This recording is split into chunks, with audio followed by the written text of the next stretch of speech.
Time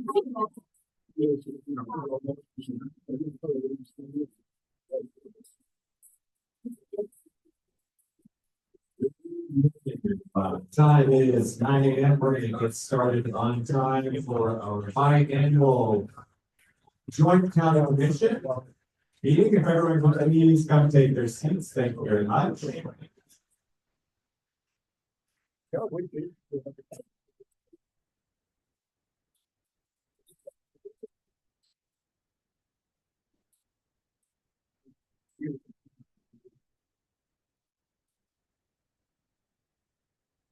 Okay, we'll officially call this meeting to order. Roll call, we have Commissioners Hoyer, McFarland, and Brown from Gallatin County. Present, we have Commissioners Gilman, Todd, and Nye from Madison County, and we have Director Kondorski, Director Young, myself, and Director Chair Lesta online. There being a quorum present, we will continue with the meeting. We're going to start with public comment for items not on the agenda. Jenny, would you be able to walk us through that process? Certainly.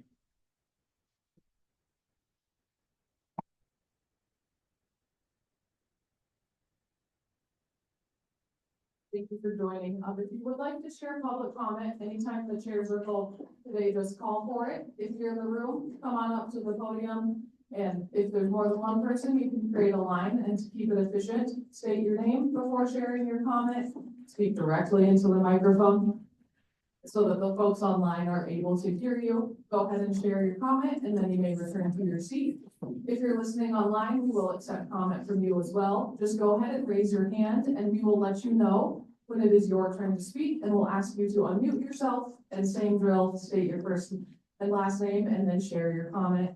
Please try to keep your comments to 2 minutes or less, and thank you again for joining. Thank you, Jenny.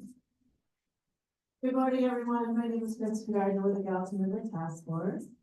I just wanted to publicly thank the Gallatin and Madison County Commissioners for supporting our latest legislation to designate the Gallatin River and Madison River as wildlands. We've been working on this legislation for over 10 years, and it's really exciting to see it moving. We got it further than ever in the legislative process last year, and really hoping to get it past the finish line this congressional session. There are many of you in the audience that have supported this work in the past, and we would love to have you endorse this new bill that's called the Greater Yellowstone Recreation Enhancement and Tourism Act. It's being carried by Congressman Seeley in the House. I have these postcards. I'll place a bunch out back that show you a QR code that you can click on to formally endorse the bill. And I also encourage you all to reach out to me at GallatinRiverTaskForce.org. All of my contact information is there. I'm happy to answer any questions, and let's get this across the finish line today. Please.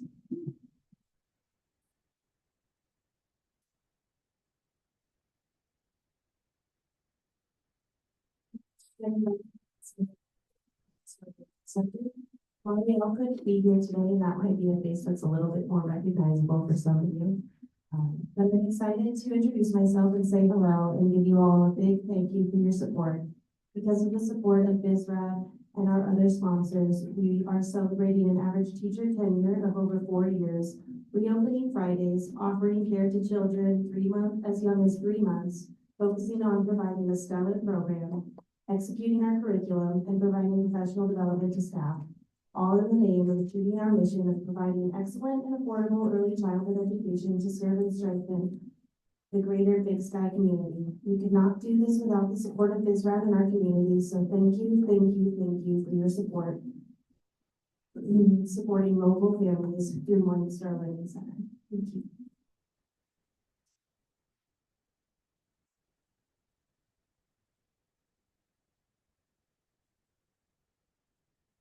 My name is Lydia Pulley. Like many of you in this room, I feel really lucky that I get to call this place home. Start with that moment of gratitude. I actually live up in the Beehive area, which is one of the jewels of Big Sky. There are a lot of jewels, no shade, not any other jewels, but Beehive and the Beehive Trail here is just, loved and loved and loved and loved. And It might be that it's a little too overloaded, and, anybody who's been down there, which is clearly a lot of people, you know, a lot of visitors, a lot of locals, literally tens of thousands of people get to come up there and hike that every year. So anyway, anybody who's been there really knows that, you know, the infrastructure, the support, it really is inadequate for that level, and unsafe as well. But already there have been conversations this year, and we all appreciate that on, you know, how can that area be improved, you know, to support all the visitors and to support the trail as well. And so I'd like to thank the folks that have already come to the table, Madison County Commission, BSRAD, BSOA, BSCO, and others. It's sort of a tricky situation to figure out how to address all that. But again, thanks to you, thanks to Madison County for coming to the table and looking forward to this year to figure out how this issue can be addressed. It's tricky, but I think it's going to get addressed for the good of the community. Thanks very much.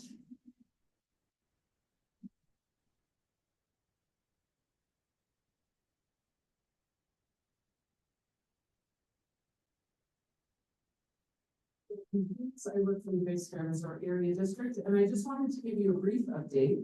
2 weeks ago, we hosted a group of state legislators in Big Sky. So covering the topic of demystifying Big Sky, we're working on building relationships with our state reps, just to be able to talk to them about what Big Sky is and the workforce that lives here and all of the great projects that we have going on. And I wanted to have the commission the slides that we presented to the state legislators and highlight just a few things. We have new property tax value updates. I know that the property tax changes is hot in everyone's mind.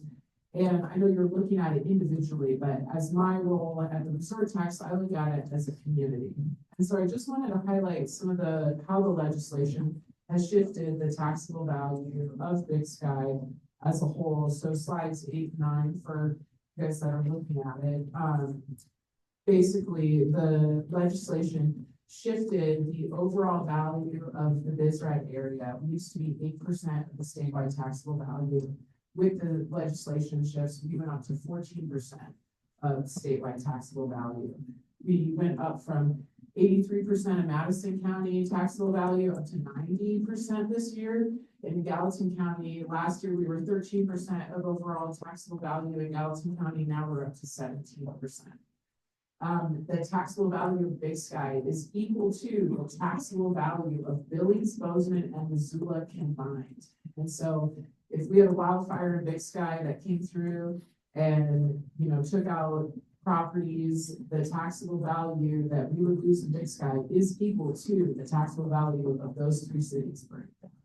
So I just wanted to highlight that. That's huge shifts that this legislation has caused. New data, good for you guys to know. But just also wanted to let you know that we are working with our state reps to build good working relationships with them and help them understand all that is going on. It's great.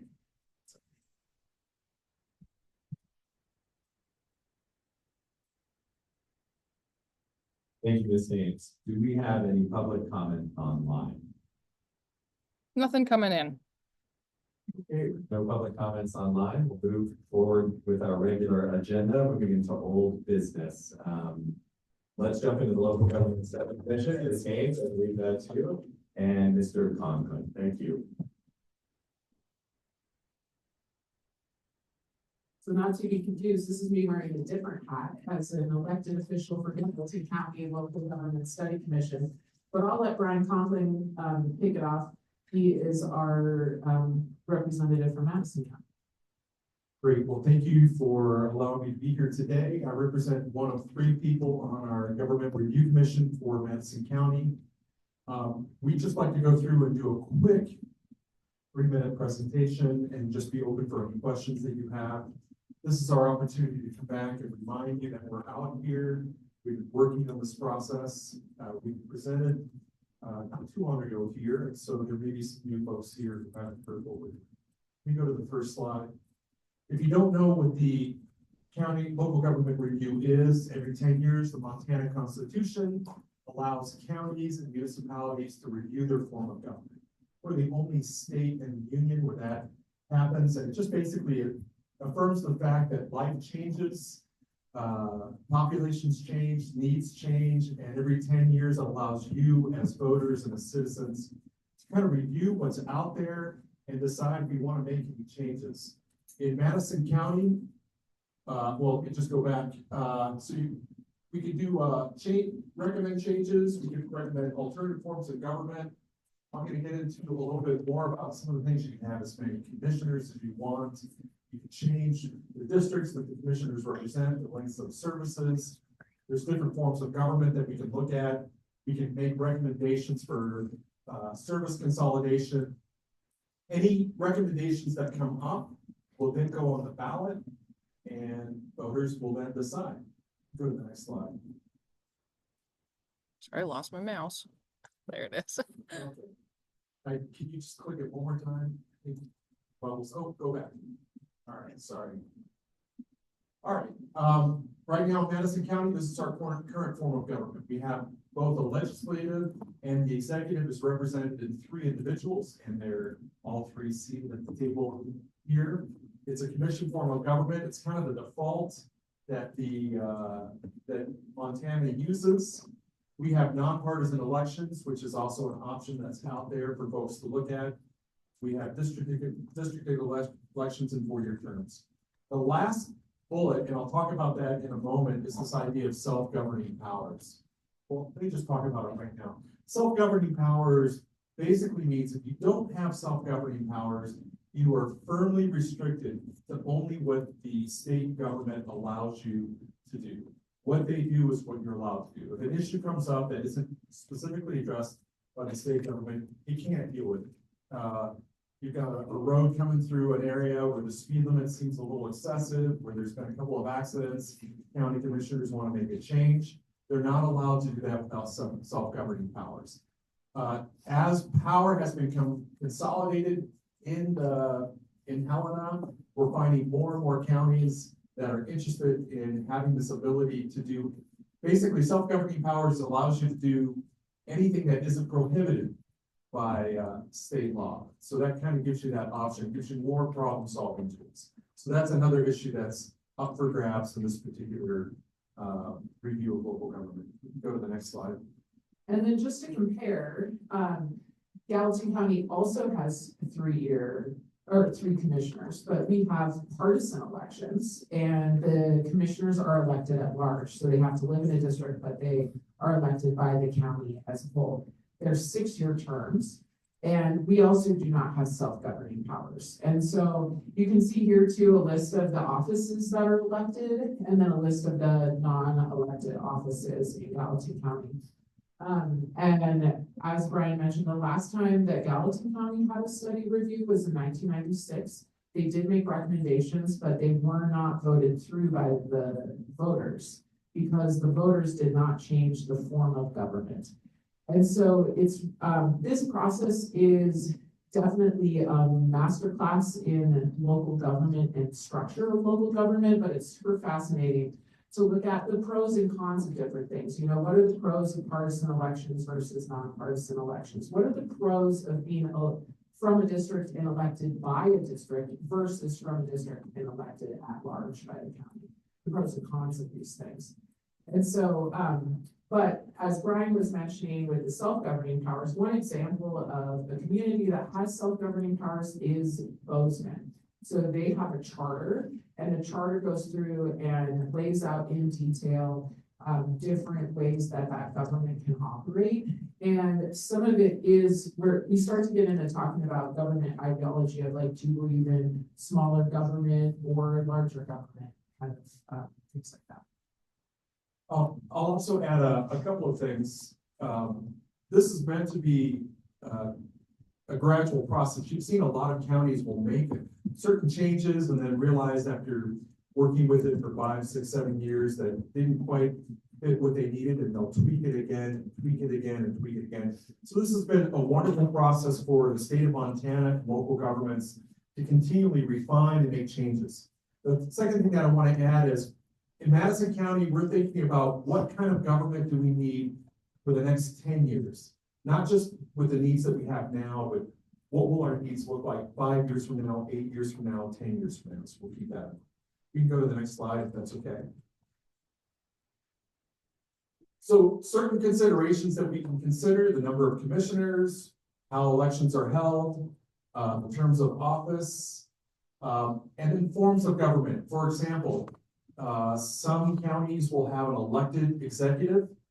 Some counties will have a hired or appointed executive, and they'll have a charter that dictates what the powers are of that executive. So those are some things that are on the table. For Big Sky in particular, I think an issue that's come up repeatedly is the issue of representation, that Big Sky feels underrepresented in the Madison County government. So there's been a lot of discussion about how do we expand the number of commissioners that we have, how would we look at how those districts would be drawn up and aligned, and just those are some of the things that you can keep in mind as we head into the question and answer period. Next slide, please. This is just a visual of what Brian was talking about, powers that are allowed to you in the legislature.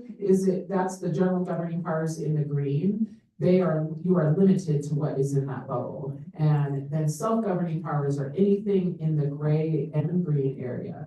And then what the state legislator does is they limit what people with self-governing powers can do. And so you can kind of see that in current events where the city of Bozeman voted to limit use of one-time plastics or whatever they're called, and then the state legislature said, okay, you can't do that.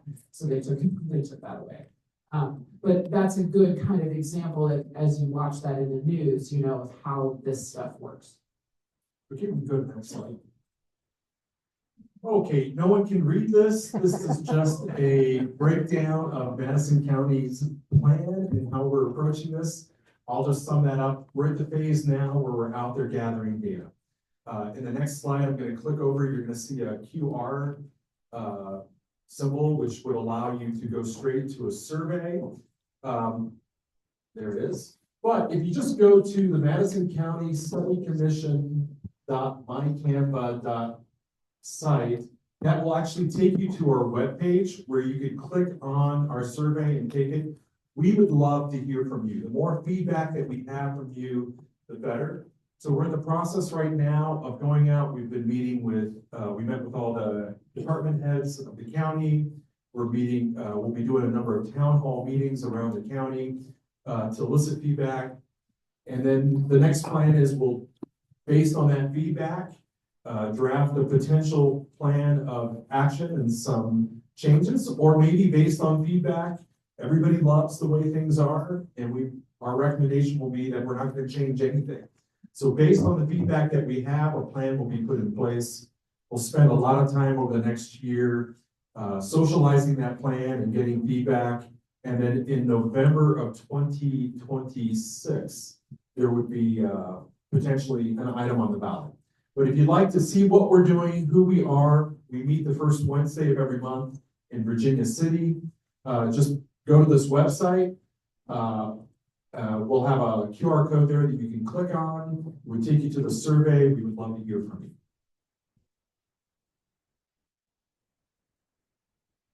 And then with Gallatin County, we've been on a similar process this summer. We have been interviewing county department heads and elected officials, and we did an employee survey. And so we've been kind of quietly working in the background, but now is the time to get involved. This fall, we're going to be doing listening sessions in Big Sky. So we would also love to hear from you. You can send any direct public comment you have to the sc@gallatin.mt.gov. That goes to all 7 study commissioners. You can, we've also hired at MSU Data Social Science Center to do a statistically valid survey across the county. So they have selected different samples of voters that they're sending surveys to. So watch your mailbox. If you get a survey in the mail, that is super important. Please fill it out and get it back to us. You can attend our meetings. We meet every Friday from 9:30 to 11.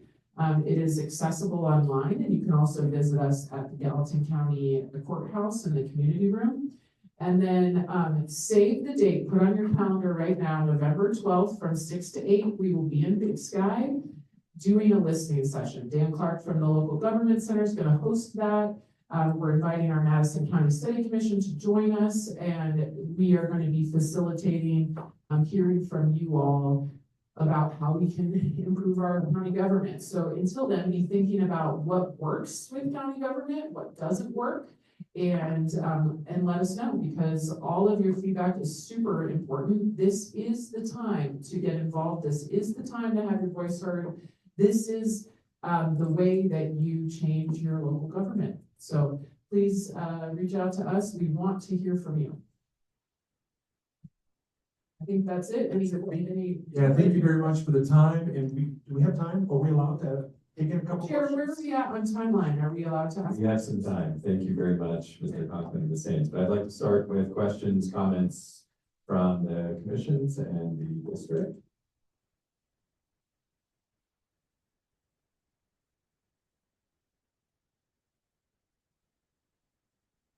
What's the time frame? It's 2 years, when do you put it on the ballot? It would go on the ballot on November of 2026. So not, we're really in year 2, so we're moving pretty quickly at this point. I think we're both generally targeting a draft plan by probably May of 2026. Then that will open up for public comment throughout the summer, and then you'll see any changes on the ballot in November.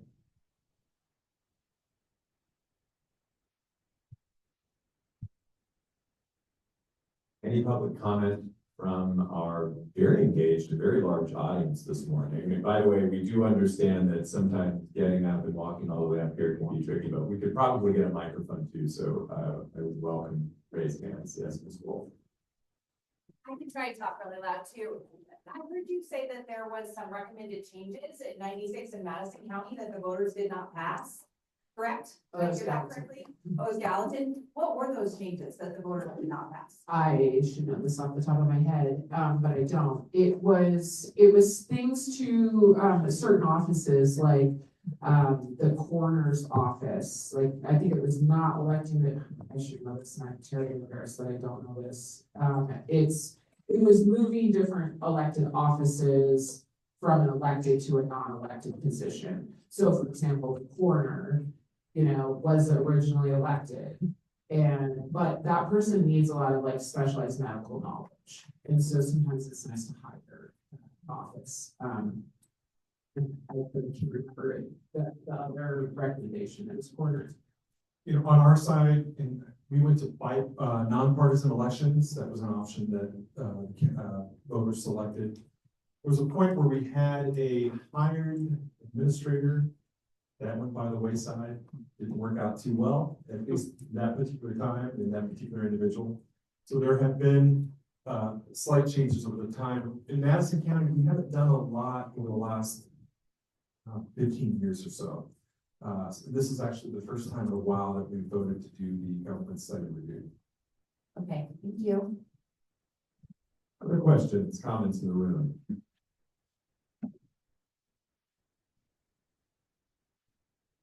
Remember last year we discussed this, and Commissioner Brown, you had some interesting things to say about number of commissioners. I know that was brought up.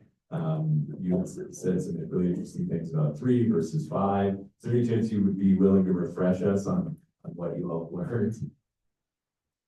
That's dangerous, giving me an open-ended question. I don't remember what I said last year or 6 months ago, but generally speaking,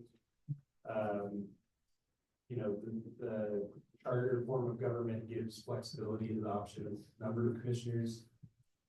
For example, Butte Silverbow County is a combined municipal county government, and I believe they have 10 commissioners and then an elected executive, or 11, and then 12. The 12 is an elected executive, something like that. So that's a model that shows you how radically different it could be. Deer Lodge, Anaconda Deer Lodge County is similar. They have combined city county government and I believe 5 or 6 commissioners. Ravalli County, sometime in the last couple of decades, went to 5 commissioners, and then they quickly as they could, went back to 3. They found that made their, my understanding is they found that it made their systems less efficient, in a lot of ways, which makes sense to me. But yeah, maybe some of those things were some of the things that I said out loud. Thank you, Edward. I put you on the spot there. Well, thank you very much, Ms. Haynes and Mr. Conklin. We appreciate the work you're doing, and thanks to the community for being engaged. Looks like we have another year ahead of more socializing, more engagement. Moving on to the next part of old business, we're going to jump into the final park renovation bond resolution, something that our district board is excited about. We've been working really hard since the election on May 6th, and we're going to hand it over to Courtney Ellis from Dorsey Whitney. Jenny, do you have Courtney on the line? We do. Let me pull her up so you can see her on the screen.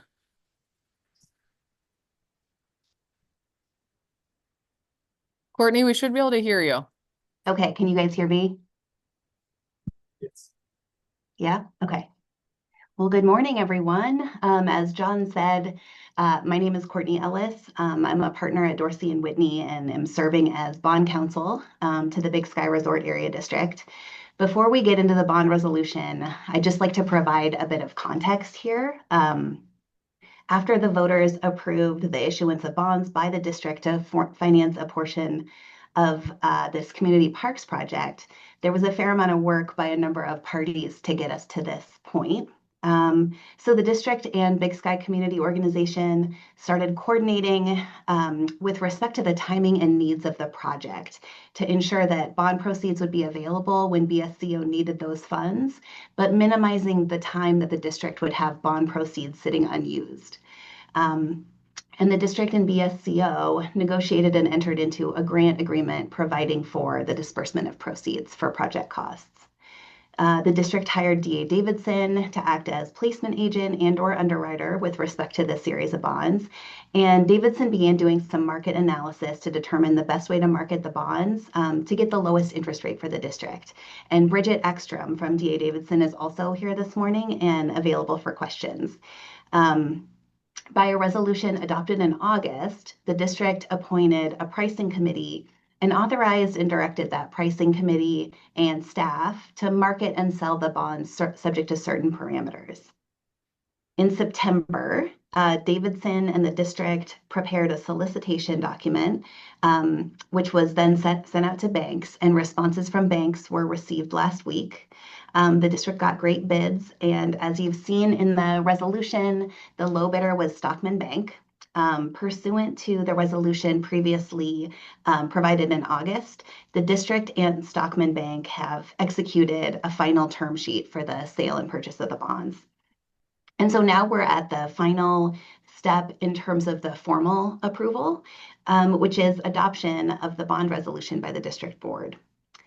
In terms of the bond resolution itself, this resolution sets forth the specific terms and conditions of the Series 2025 bond, which is issued to finance the community parks project, but also establishes a series of accounts and a flow of funds and provides a framework for the issuance of additional bonds in the future if necessary, and sets forth certain covenants for the benefit of bondholders. With respect to this Series 2025 bond, the bond will be issued in the principal amount of $6,800,000. It bears interest at a rate of 4% per annum, which anecdotally is really great in today's market.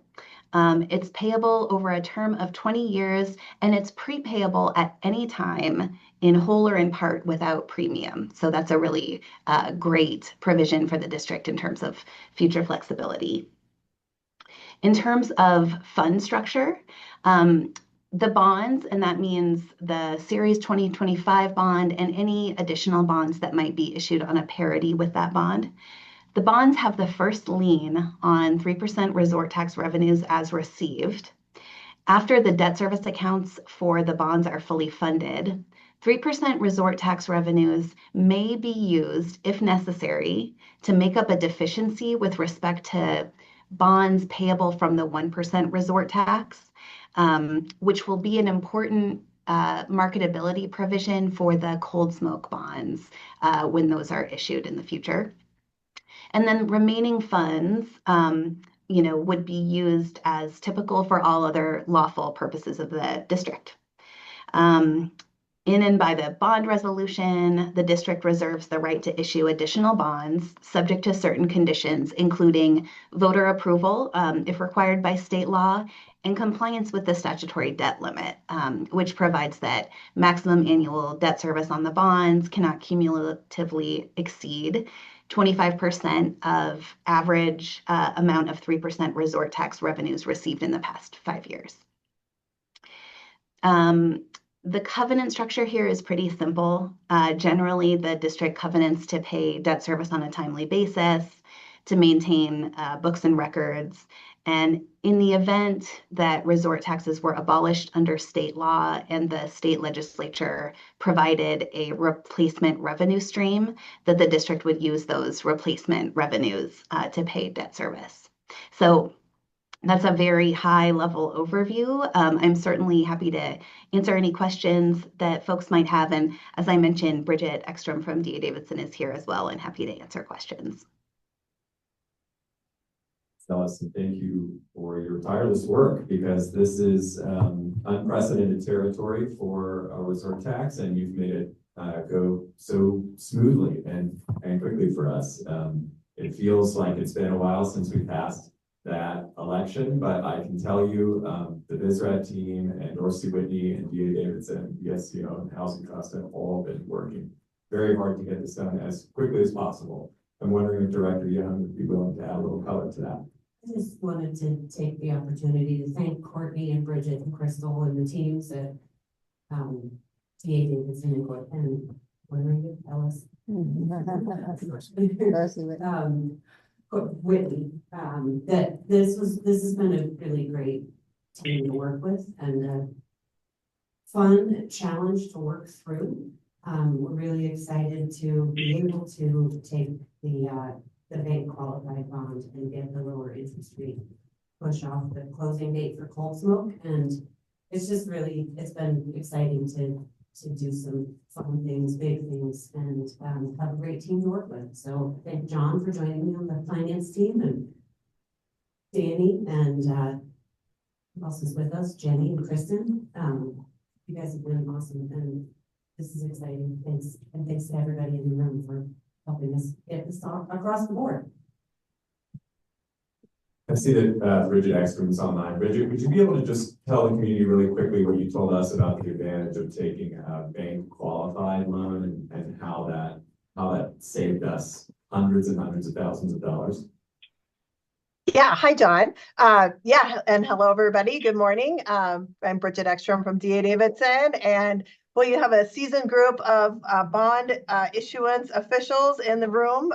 We've actually had the pleasure of issuing bonds with both Madison County and Gallatin County individually, and then together on your Spanish Peaks Fire District recently, and for Madison County, their courthouse bonds, and for Gallatin County, the courts building. So folks kind of understand the vernacular. It's unique to the bond market industry. One of the reasons we were able to lower the rate so significantly on this offering is the bonds are under, we're issuing these bonds under 10 million in a calendar year. So it took some working, with the Cold Smoke bonds coming as well, to get this issuance done under 10 million. We did reach out to all of the local banks who are active in the Big Sky community and who have been active on both the Madison County and Gallatin County bonds I just mentioned. So I felt like we had a really good feel on where the market may come in. And so the savings, to John's point, ended up being about $830,000 less than had we not been able to designate these as bank qualified. And so those savings over the 20-year term will just be available for and allow for additional money to go out for your grants projects. So we are really thrilled with the overall offering and the great response, and really appreciate the work from the Bond Finance Committee, John, Grace, Danny, and then Kristen attended those meetings as well. So great job, everyone. Appreciate your help. Thank you very much, Ms. Ekstrom and Ms. Ellis. BSRAD board, this is an action item. So what we're looking for is a motion to adopt the final park renovation bond resolution, and I would entertain a motion. I'll make a motion to approve the park renovation bond resolution as presented. Moved by Director Kondorsky, looking for a second. Seconded by Director Young. Discussion with the board. No discussion. Thank you both, by the way, for your work on this. I'd like to open it up to public comment related to the final park renovation bond. Jenny, is there any comment online? No hands going up. Thank you very much. With that, we will call a vote for this. Please vote by signify by saying aye. Aye. Aye. The motion passes. I too would have voted aye. The renovation bond resolution is adopted. Thank you very much. Moving on to section 2 of our regular agenda, new business, Gallatin County Sheriff's Office location, Commissioner Brown. I guess I just wanted to, or we wanted to present this really on behalf of Gallatin County Sheriff Dan Springer. The sheriff's office has had a little office space in the fire district building for some time, and working with BSRAD's recent purchase of the property down by the intersection of 191 and 64. They've offered up some office space, and so we're in negotiations about renovating some of the existing office space there and building out a little bit more of a permanent visible footprint for the Gallatin County Sheriff's Office right down there at the intersection. If and when the roundabout project is ever built out, it may displace parts of that office complex and may change the dynamics about whether the sheriff's footprint can continue to be there or not. I'm not totally sure on those details, but for the next several years, we feel really good about that being a great location for our deputies who are stationed up here at Big Sky, and it just being a more functional space than what we've had in the fire district offices. And I would just call out our sheriff's office team who's here. We've got 4 folks, and particularly Nathan Camberman, if you'd stand up and wave your hand. Mr. Camberman is our new undersheriff. So I just want to welcome him and introduce him to the community. And Nathan's been in charge of our detectives division as well as the Missouri River Drug Task Force recently. And he's a Amsterdam Churchill guy. There's a bunch of Cameron's running around in the Amsterdam Churchill area. So we're really grateful for his service to our community, and excited about his new role as undersheriff. And yeah, anything you gentlemen would want to add about that, or Commissioner Boyer or McFarland? I can make a quick comment. Yeah, please. First of all, thank you for the introduction. If you don't mind, we would love to get you on microphones so people online can hear. Thank you so much. Good morning, folks. Commissioner, thank you much for the introduction. It means a lot. Really appreciate it. As far as the building goes, just the exciting time that is for Gallatin County Sheriff's Office and who we are as a group. We've not complaining about where we have been, but it's a bit of a coat closet in the fire department there. And it's worked and it served us well over the last long time. But moving forward, the opportunity we have to be, well, one, right there on the highway, when a lot of the work that we do involves the highway right there. Second of all, having, as we continue to grow, put more people in our office and expand who we are and our footprint that we have on this community, be able to have a larger space so we can put our people and accommodate them that we have. Want to thank everyone for their work on that and the input that you guys have had as far as making that a reality moving forward. So.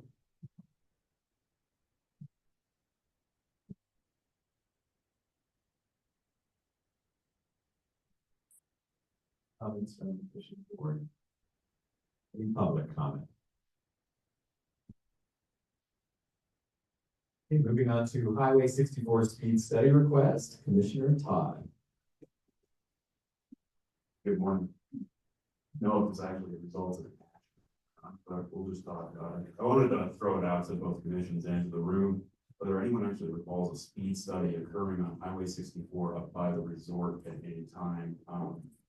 A measurable percentage of calls I received are in regards to traffic on that roadway. And while we're passionate about the roundabout project down here at the 190 interchange, I just I don't want to neglect what is a very dangerous intersection up there, and, just, I was wondering if anyone has a longer memory than I do, whether that ever took place or not in recent memory. Okay. Well, What I will say is I suspect, down here, yes. I would suspect that the Tiger Grant project, included a lot of engineering around, speed as a related factor with all the safety improvements and infrastructure improvements that went in on 64 down here. Yeah. But that's all I could really add. I don't know much about the Madison County side of 64. Well, then I will just request that we discuss this in the spring after I go through the Tiger Grant files and make sure that they didn't do anything, don't duplicate action. I know there was a transportation study done, I think in 2017 or 2018 with the Transportation District, in preparation for the Tiger Grant, but I'm not sure how far up 64 that study went. I know I'm looking over here at as the back. Thank you. Which intersection are you talking about there? It wasn't a particular intersection for the overall thing, but maybe from Lone Mountain Ranch up to Moonlight. I don't know if the speed study has occurred, and I don't have any of the traffic incident data from up there, but I think we'd like to see that too. Yeah, so real quick, David Cack with the Western Transportation Institute, one of the people involved in getting the Tiger Grant. So when what is now Sandville did the study, one of the things was creating the left turn lane across Lake Levinsky Road up to Big Sky Resort to separate that turning movement. There used to be 3 different speed zones on 64 coming up. Initially it was 35, went to 45, and then 55 past the town center here. When the speed study was done, they said 3 zones is too many, so they basically said once you turn on to 64, it's 45, and then 55 kind of past the town center here. I don't think they looked at the speed necessarily up past or at that intersection. And, you know, as you have more turning movements, obviously to look at more traffic up on that end of 64. So I think looking at that again, you know, speed studies tend to say, what is the 85th percentile, and set the speed limit at that. There's more of an emphasis on safety than there used to be to say, well, let's take into account turning movements and some of that. So it may be time to relook at that. Thank you. Yeah, I just, in a measurable number of calls about, I mean, and some of relating to the left turn heading up the mountain, so. Just, out there and talk about it. Thank you. I see a couple of hands in the room, and we do have time, so thank you, Tammy, for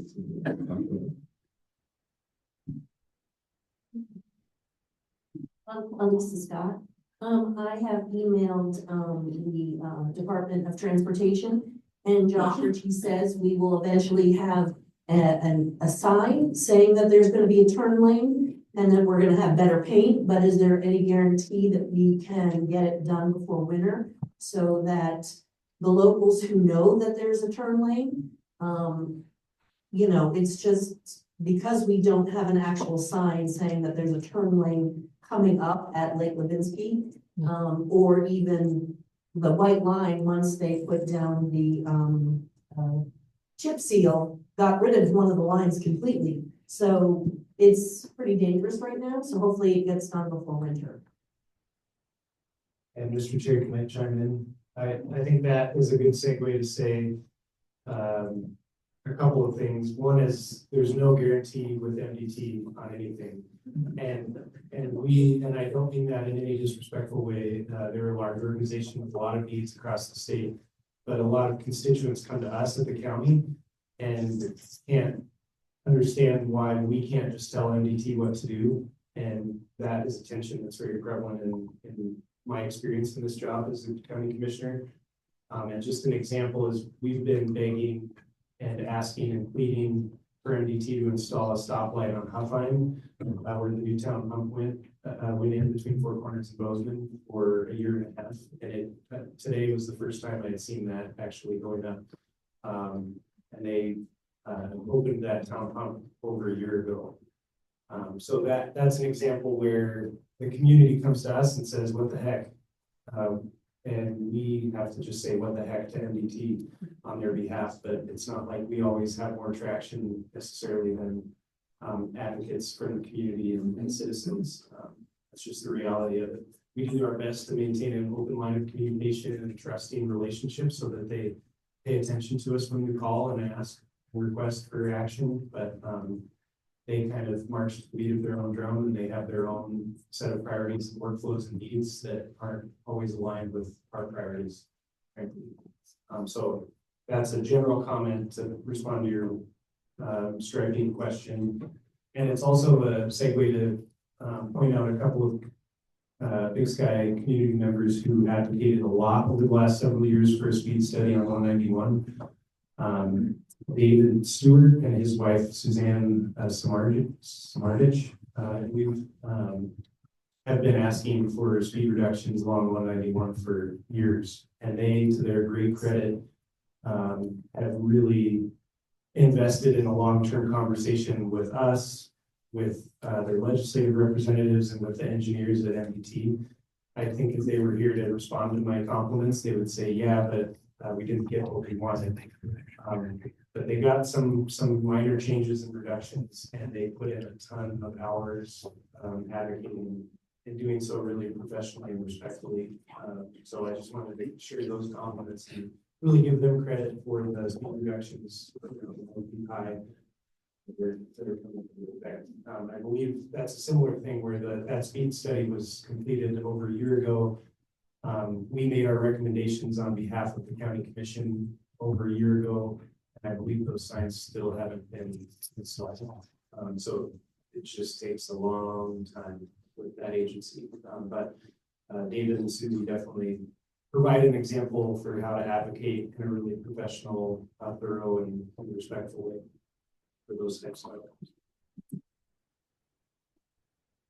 Thank you. Just want to echo, community advocacy is absolutely where it's at. We were on the phone with kind of maintenance in Helena, and we asked, hey, how did we get this beautiful new pavement on 64? And the response we got was, well, we got a lot of emails from people who were concerned. And because this community did a great job speaking up for itself, championed by Danny and Ursula and Tom Butler and Kevin Germain, with those bi-weekly calls, MPT listened. We did get the stats. They are very strapped. I mean, I think it's something like 25,000 lane miles, and the number I heard was $24 million a year. It's not a lot that they have to figure out how to prioritize. So that's a great opportunity for community engagement. They are listening.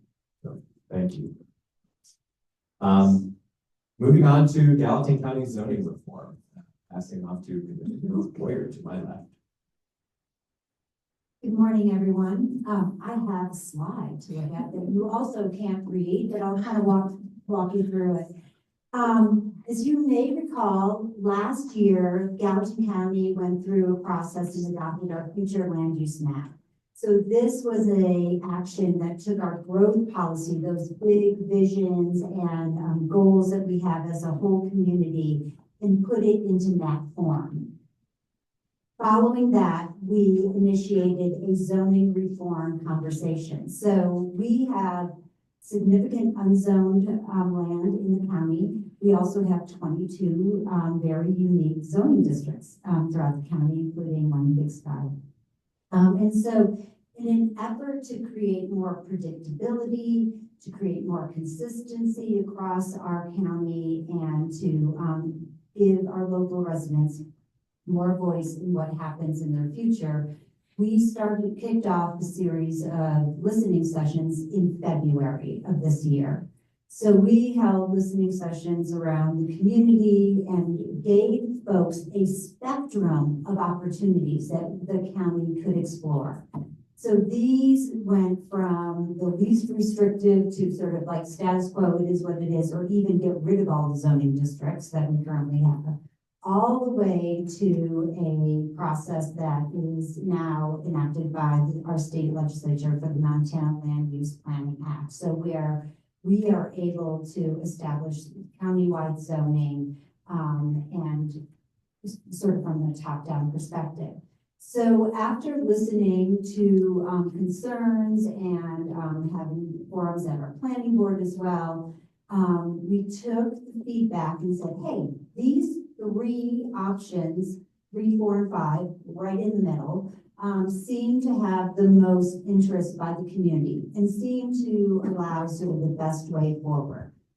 So this summer, we took those 3 options and in a series of work sessions with our planning staff, the commission sat down and really dug in and just sort of looked at what do we get out of this option? What are the hurdles? What sort of complications may we encounter? Are there legal issues? Are there time constraints? Is this one going to be super expensive? And so we went through that process very diligently and again, landed in the middle. So the county commissioners said, we feel that given the direction from the community that we've heard, first looking at our growth area would be the best start. So sort of taking on the entire county seemed like a big step. We were also concerned that we didn't hear a lot from some of our outlying areas and we needed to sort of do more targeted outreach and really understand those rural areas and their interests and concerns a little bit better. So we focused in on this growth area. And there's several reasons. So what that growth area is to be determined. Okay, so but generally we can think of the area around Four Corners down to Gallatin Gateway, maybe surrounding around Belgrade. So those areas where we are seeing development pressure, where we have some water and sewer services and that are also in sort of line for annexation by Bozeman or Belgrade. So those sort of contiguous areas generally is what we might be looking at, but there's no lines drawn on a map yet. That would be sort of step 1. But we did take a few, we presented at the planning board 2 weeks ago, and I just want to give some background on the rationale that the commission came to in selecting this choice. So first of all, in our growth policy, our future land use maps, our existing zoning districts like Four Corners and the Donut neighborhood plans, those all consistently prioritize that future development should be near existing services and infrastructure. Over and over and over again, we hear that. We do not want rural sprawl. We want tight-knit communities where we have services. This is an efficient use of land. It has resource protection because we have water and sewer services in these areas. It allows for the logical connection and expansion for municipalities.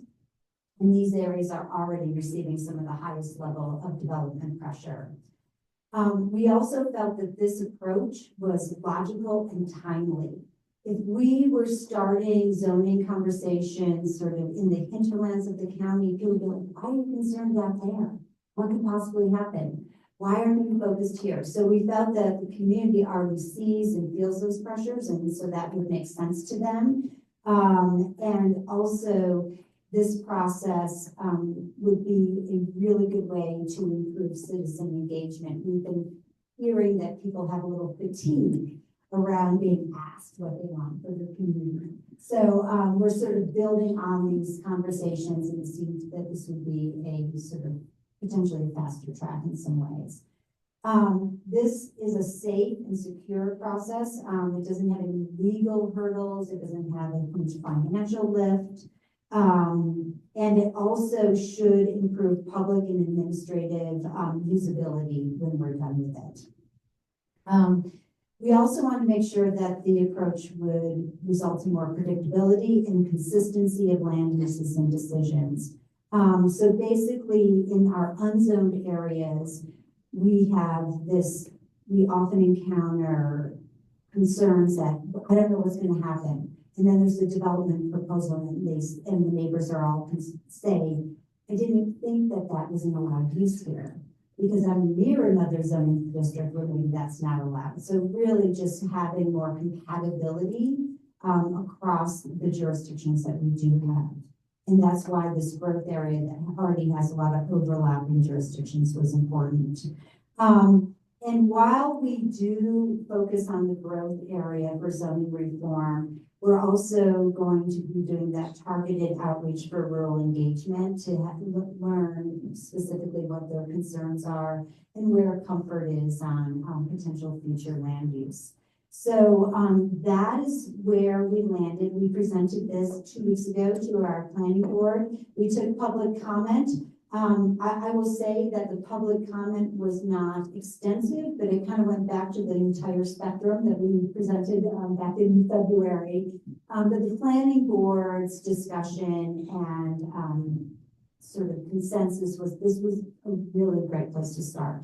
So they had some additional ideas, but in general, we had very favorable feedback for that.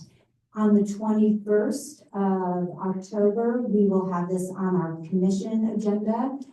It's another opportunity for public comment, and it sort of formally marks our direction for taking on zoning reform. So I will leave it there, and then anyone can fill in the bits that I've missed, or we can take questions.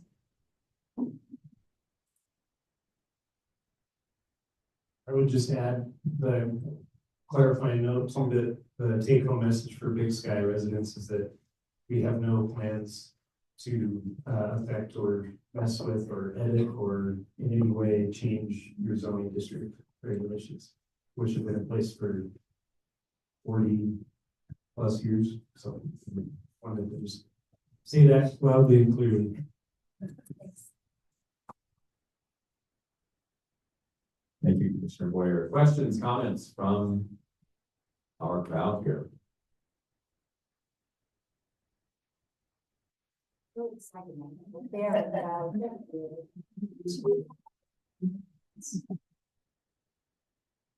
Just a quick question.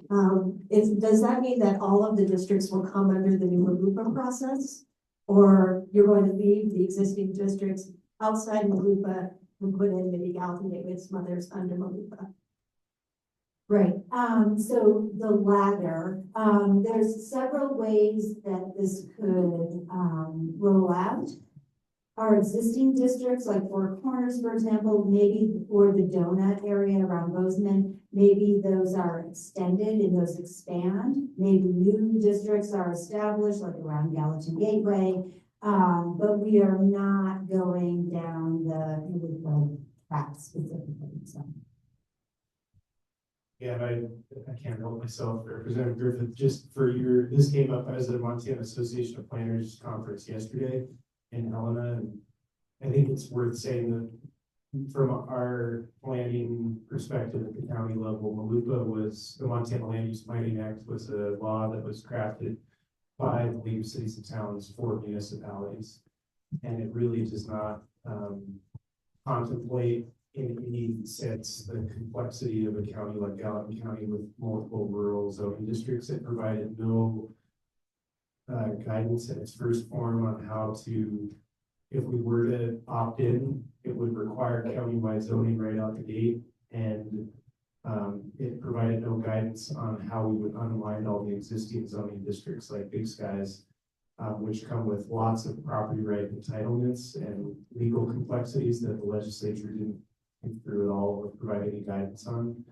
And in fact, I would credit Gallatin County's planning director, Sean O'Callahan, of being one of the main advocates in the Malupa bill drafting process, who was kicking and screaming to say you have to take counties out of this because it won't be implementable in Gallatin County.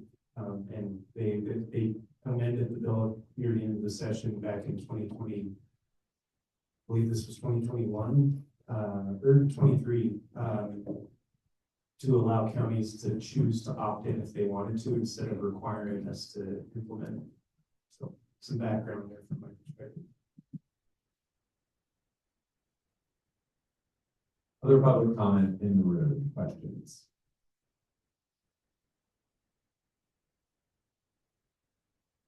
Jenny, how about online? Still nothing.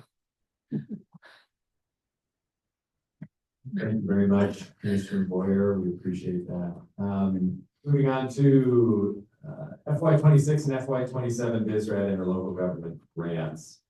So several years ago, the Resort Area District established 3-year contracts with some of our local government entities. We have 2 applications on the table who will be jumping in year 2 for 2 of 3 years of the interlocal agreement. We decided as a district to kind of keep those all in line, not stagger these 3-year contracts. So this is an action item. I believe we're going to hear from each applicant today. We welcome comments from the Gallatin County Commission as well after these presentations are done, and then we will go one at a time as the Resort Area District on motions to approve or deny these requests. And with that, I'd like to invite up Mr. Mangold from the Gallatin Canyon County Water and Sewer District. Thank you. Thank you all. It feels a little bit like Groundhog Day. I was here a year ago. Feels like this exact day, this exact weather. Status update, we've been pushing hard. It's really the funding challenge we're up against. We feel like our discharge permitting is proceeding, everything's coming back positive there. And a reminder, our end objective is central sewer for the Canyon area. It's serviced via wells and septics. And our goal is to bring as many septics offline and facilitate really the central infrastructure that Ms. Boyer's kind of emphasizing as the key to healthy growth. From a Canyon District standpoint, that healthy growth is both healthy water from a potable water standpoint, healthy river from reducing nutrient impacts to the Gallatin, which was the impetus of the project. And the more we dive into it, the more almost intangible benefits of central sewer and water to the Canyon area. That's really the Gallatin Canyon mission. We are advancing towards going from 60% design to 90% design. Really, the keys are funding as it relates to the Big Sky Phase 2 work as a key element to maintain our current co-solution strategy. Reminder that the project objective is really to provide a relief valve for Big Sky for a disposal standpoint and find that mutual benefit win-win long-term. It's really a 20-40 year outlook we're seeking. This time last year, I emphasized a $30 million funding gap. I generalized that we'd be approaching it from a 10 million private sector, some backbone capital there, a likely re-ask to BSRAD. There's $12 million in play that BSRAD has already committed to, a re-ask there to up that. And right now we've been landing at about that $20 million ask with some variables tied to treatment and Phase 2 capacity of the work. And then the last component is $10 million of public money in some form or fashion. We're evaluating special assessments, special improvement districts, targeted economic development districts, and also just federal scale funding that we really haven't tapped yet. So that's really been our marching order, is to nail down what is the true first project. Can we navigate that Highway 64 corridor logistics there? That's an expensive chunk of the project. And then ultimately, how does this cash flow so that existing septics can afford to connect? That's our fundamental goal, not just spur new development. New development is that engine that makes or effectively subsidizes or puts this project in motion. It's really connecting those dots, so it's affordable for the school to connect, Ramsor to connect, any septic systems within reach of our central main run down Highway 191. So our ask is to continue the 200 grand support for operations that BSRAD has provided for the last 3 to 5 years. I'm honestly losing track, but really been key for capturing all our setting up a district from scratch to be an operating district in terms of knowing what we're up against as either board members or legal counsel and financing strategy. So that operations budget is really our pot of money to keep the district advancing in a progressive direction. Meanwhile, the project costs to date have all been carried through grant funding that we basically applied for over the first 5 years of the project. So great support at the state and federal level to get us to this point. And we just want to keep marching towards a solution. So I'll pause there for questions and Thank you, Mr. Mangold. There has been a back and forth between the applicant and the BSRAD board. Those questions and answers, I believe, are available in the packet for people to look into, but let's open it up for discussion from board and Gallatin County Commission. We also welcome that as well. We do have Sarah raising her hand. Despite that. Hi, I'm sorry that I can't be there in person today, but one thing, and it's really more of a comment, and I'm really asking the Gallatin County Commissioners to kind of at least hear me out for a moment. I'm really concerned that our community has really kind of shown our commitment to water and sewer. We've been helping fund this district for, as May said, 5 years, and if we don't get help from you as the county and even from our state, our efforts just won't be enough.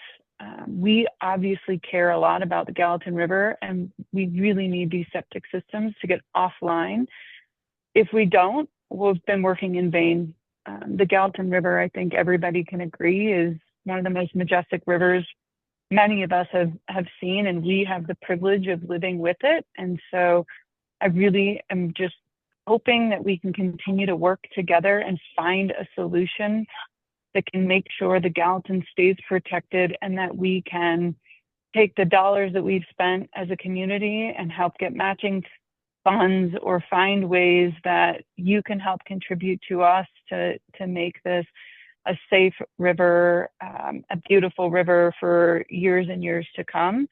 So I would just ask that, you guys engage and really help us here. This is something that's incredibly important to our community.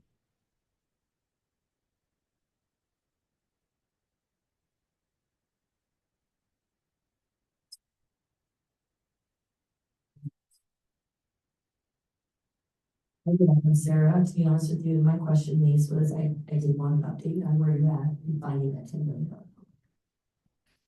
Yeah, our energy for the last year has really been documenting infrastructure deficiency, because that's the backbone for a lot of, whether it's county-led targeted economic development district or even federal grants.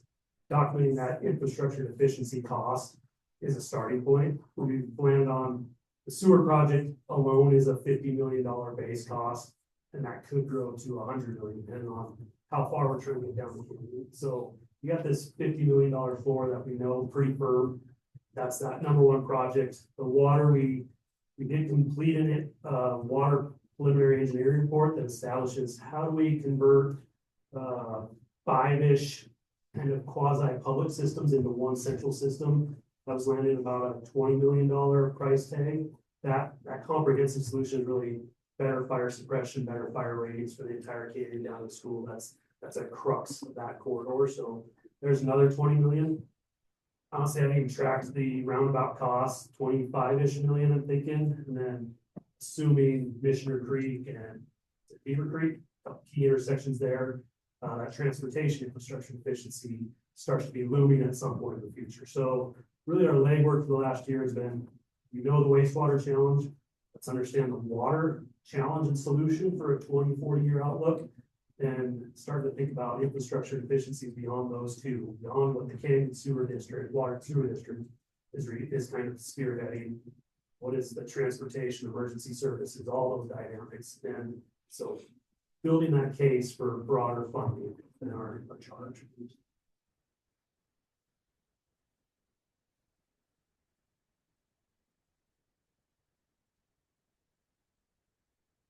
I just want to elevate a couple of the answers that you provided to the district about timeline for feasibility. Yeah. I think it'd be important to share that with the room. You gave us an answer here. We're talking May 27. 27 is the date or the timeline in my head right now based on when ballot initiatives. We're pushing towards potentially a spring 2026 ballot initiative with a specific ask on our mind was the current 12 million, raising that to 20 million based on the cost we're seeing for Highway 64 infrastructure. So assuming that ballot initiative is more of a 2027 ask, we've landed on that will be the crux point of is the project staying on the exact tracks that we've laid out today? Again, that's that coast solution where we're sending the wastewater up to the Big Sky sewer treatment plant and treated effluent back down. So 2027, I'll put kind of a flag in the sand, or however you want to describe it. That's a target date.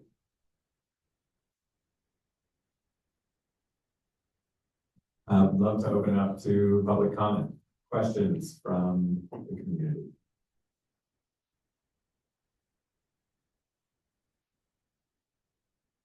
Yes, sir. Let's get into it. Is this part, If you don't mind, make sure you state your name. Jackie?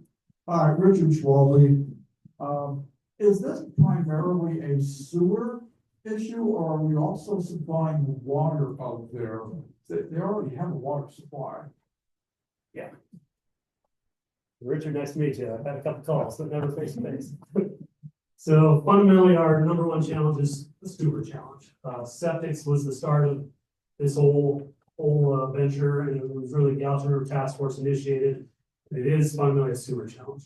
The network of wells and septics intermingled in that whole canyon corridor has kind of exposed that there's a human health risk that even if we pull 3/4 of the septics offline, there's still kind of a potable water risk that's I'd say above the risk of, say, a Bozeman water system. That intermediately creates a haphazard management. So we've looked at how do we eliminate or substantially eliminate that water risk too. But that's really in that conceptual phase, almost where the sewer project was 5 years ago, is where our heads are at for a water solution.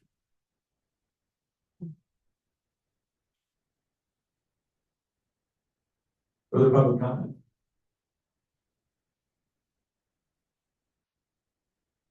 With that, I would entertain a motion from the BSRAD board to approve or deny the request from the Gallatin Canyon County Water and Sewer District.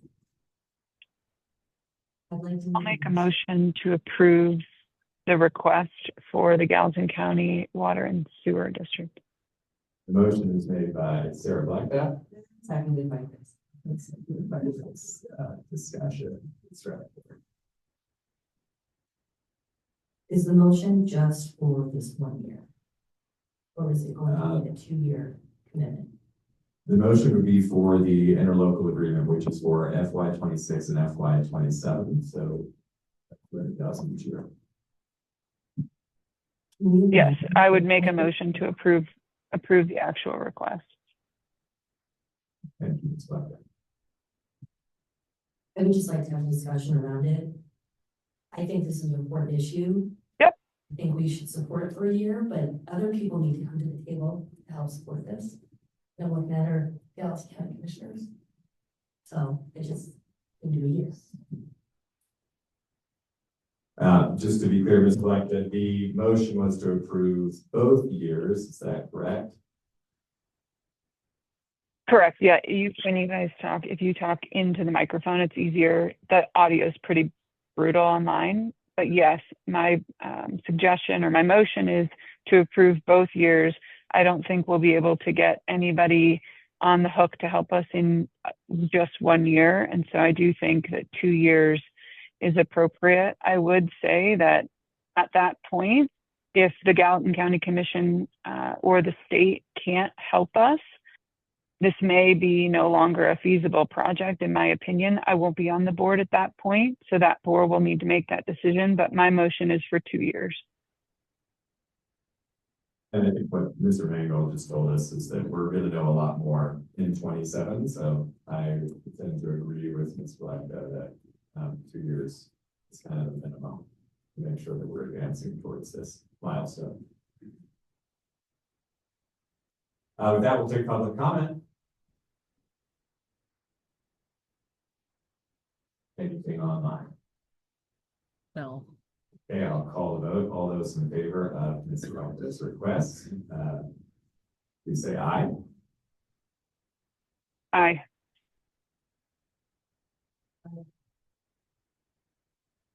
Aye. All opposed? None. I also would have voted aye. The motion passes. Thank you, Mr. Mangold. Next up, we would like to welcome representative from the Firelight Meadows Water and Sewer District. Stocky, welcome.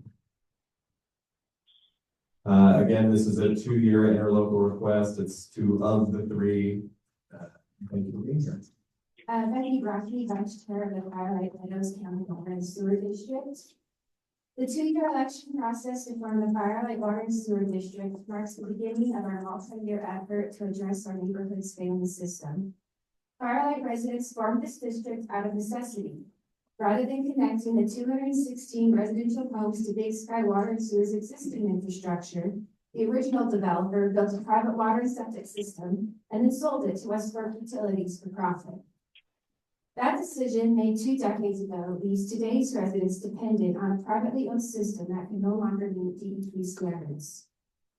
Since 2018, DEQ has held West Fork Utilities under an administrative order for wastewater discharge violations.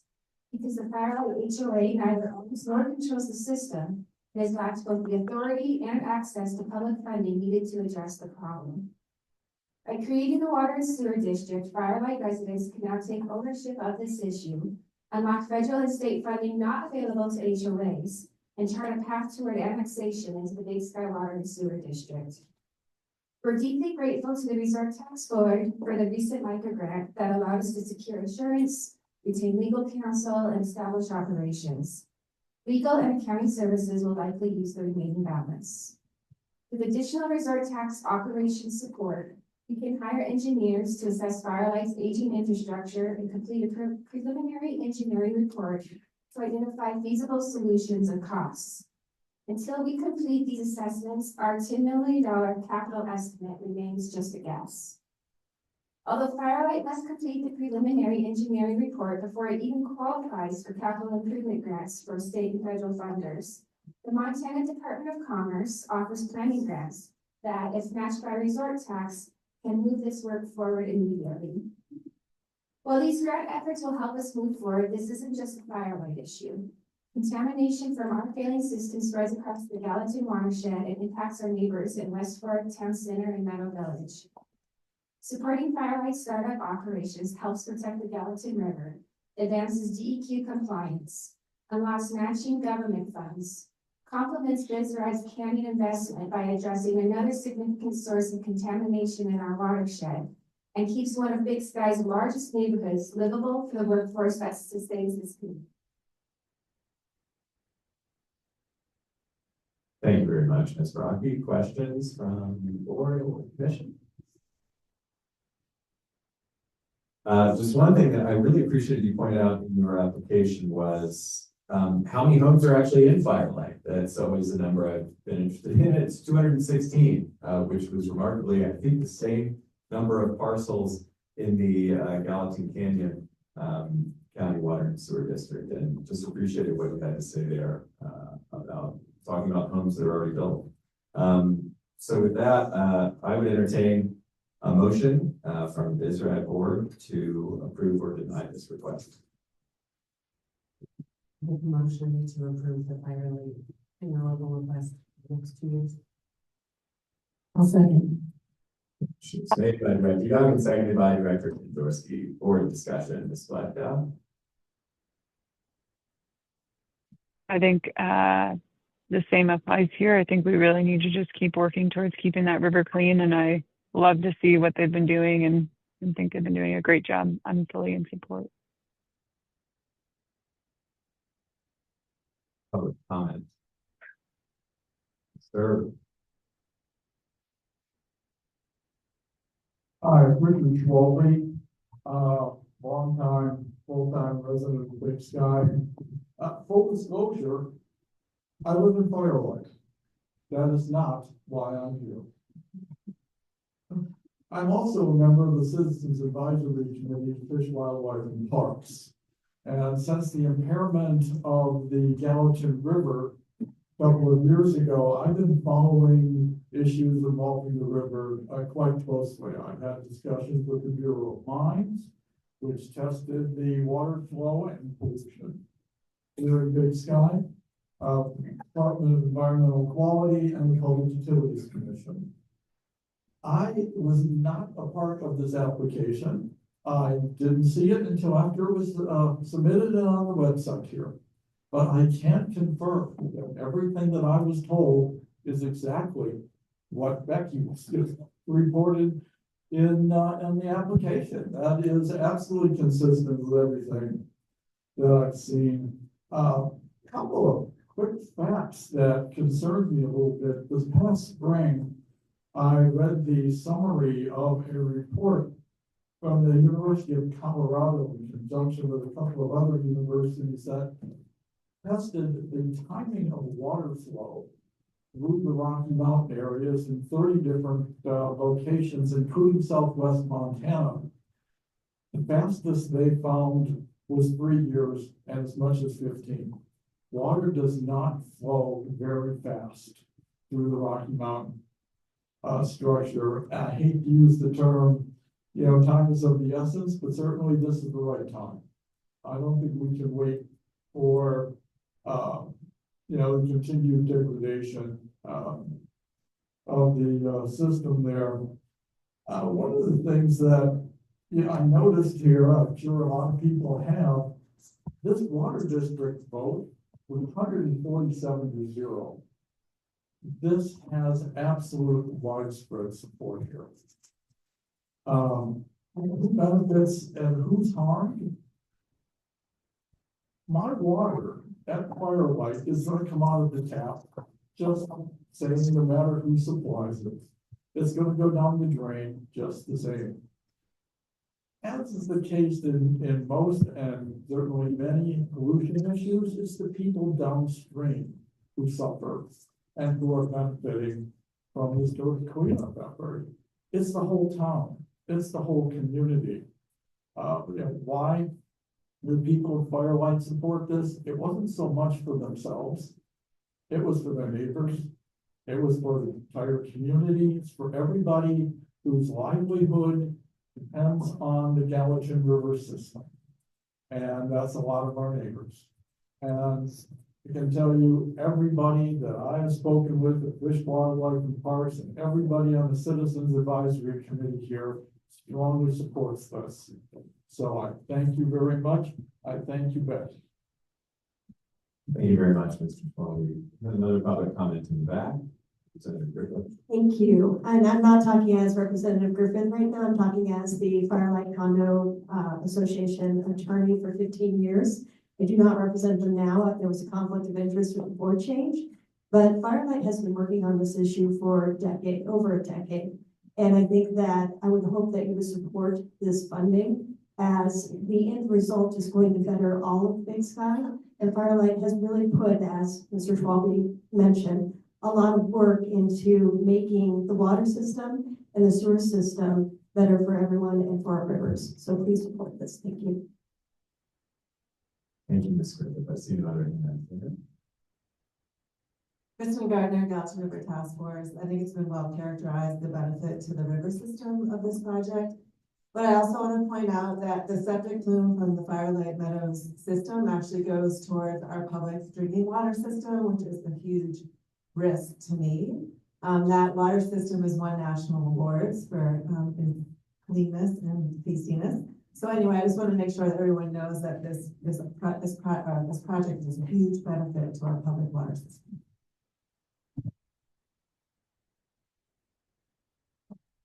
Yeah.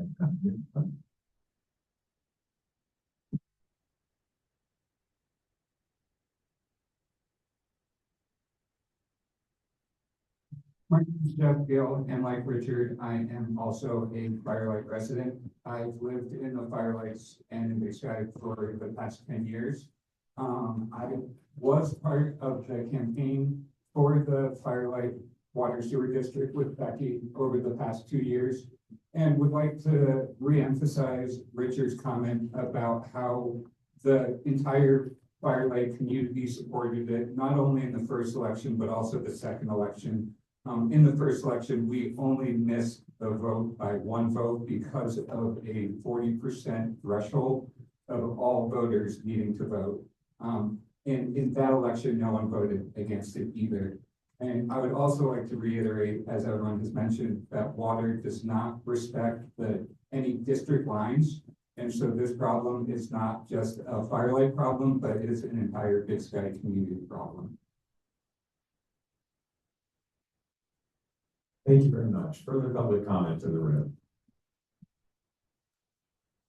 We have someone online. Cassie, if you want to unmute yourself and state your name and go ahead and share your comment. Awesome. Can everybody hear me? Yes, we can. Thank you. Yes, I am Cassie Farr. I also am a homeowner here in Firelight, as well as a small business owner. We manage long-term rentals. So essentially just, want to make sure that everybody, obviously we're emphasizing, how this is going to impact the river, but also how without this grant, it's going to impact long-term housing and the Firelights. Without this grant, obviously the costs that we're facing would directly be passed on to tenants, putting even more pressure on the affordability of the workforce housing that's in Firelights, which are many, and are the folks that are the living and breathing backbone of Big Sky. So supporting this grant obviously means protecting our waterways, continuing to stabilize housing, and keep Big Sky livable for the people who call it home year round. Thank you for your support and consideration of our grant. Thank you, Ms. Farr. Thank you. That's a really important thing to mention, Cassie. I think it's very clear that this community cares deeply about its water, and thank you to all the partners involved trying to solve these challenging issues. We know they're very expensive, they're difficult to fund. We look forward to a collaborative spirit moving forward. And with that, I would like to call the vote on the application from Firelight Meadows Water and Sewer District. All those in favor of the motion made by Ms. Blecta, say aye. Aye. Aye. I too would have voted aye. The motion carries. Thank you very much. With that, I'll hand it over to Commissioner Brown for comments. Yeah, I apologize for speaking so much today, but I guess we were asked to consider or respond to the comments about Canyon Water and Sewer District, so I'll attempt to do that on our behalf, just to reiterate some written communications that I've already shared with some of you, and do it in a more public way, so you all hear the same thing from the same source. But first, I'd like to just compliment the residents of the Firelight subdivision on their stick-with-itness.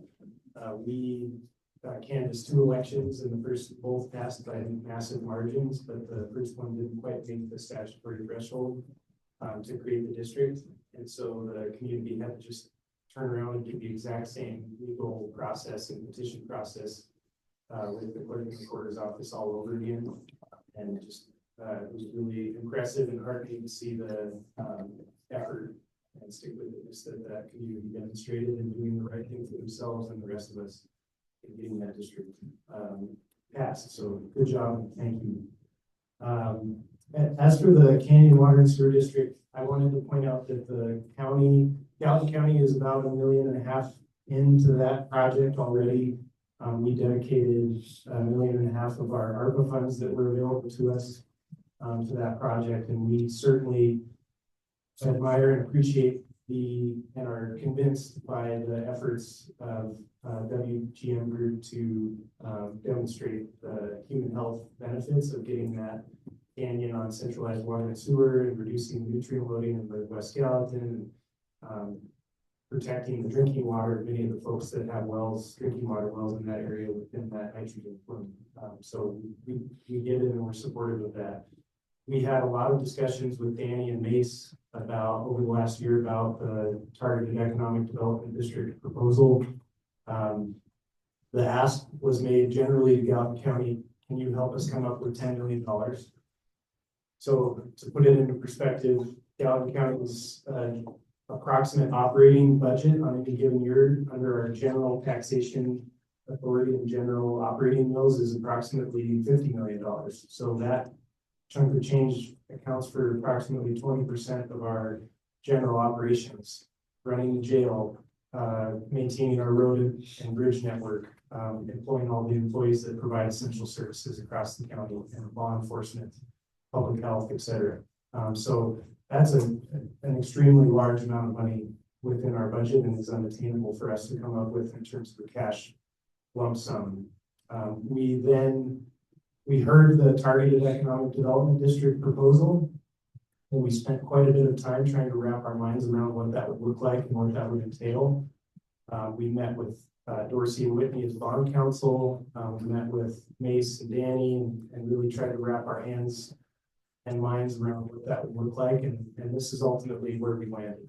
So to just share this communication with all of you.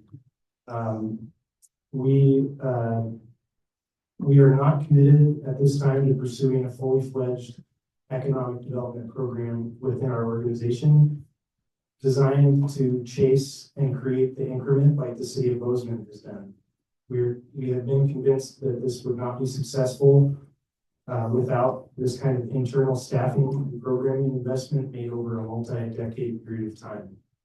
I would add a bit of editorialization only on behalf of myself that the city of Bozeman's program has, in their attempts to chase the increment, has resulted in a lot of the infill development around downtown Bozeman, including all of the high-rise apartments and hotels.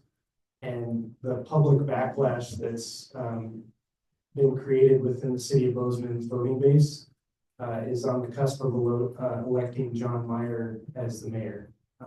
And I would imagine one of his first priorities if he were elected mayor would be to shut down that economic development program. It's just a way to say that with local government proactively incentivizing development, there's a political consequence and backlash that is likely to come from that. So I just would share that as a city of Bozeman resident. And on that note, we're not convinced that a plurality of Gallatin County voters and taxpayers would support Gallatin County government financially incentivizing more new development in Big Sky. Likewise, we are not necessarily convinced that the developers of the quarry, combined with the resources of BSRAD and the water and sewer district itself, let alone the corporate firms that own most of or a lot of the land up here and would stand to benefit from this redevelopment opportunity, couldn't achieve this level of financing and bonding on their own. We're not necessarily convinced that this project in and of itself will substantially solve the nitrogen plume problem in West Gallatin, because our understanding of it is that it's primarily targeted towards serving new development at the quarry project. And as Mace said, even taking 3/4 of the existing septic tanks offline would still leave a significant nutrient loading problem. And finally, the new legislative reforms passed in the 2025 legislative session will affect newly taxable value calculations on property tax assessments and affect the revenue potential of local governments, including Gallatin County, and are likely to harm our revenue moving forward and reduce the amount of taxes that we can collect to fund our existing operations. Further limiting our future newly taxable value potential by locking the increment in this TED is likely to cause more constraints for us as an organization in the short to medium term as we continue to stretch to maintain services and serve our new growth within very limited taxation authority and strained budgets. We hope this provides you all the clarity you've been seeking from us. We certainly support this project, and as always, we welcome more discussion moving forward.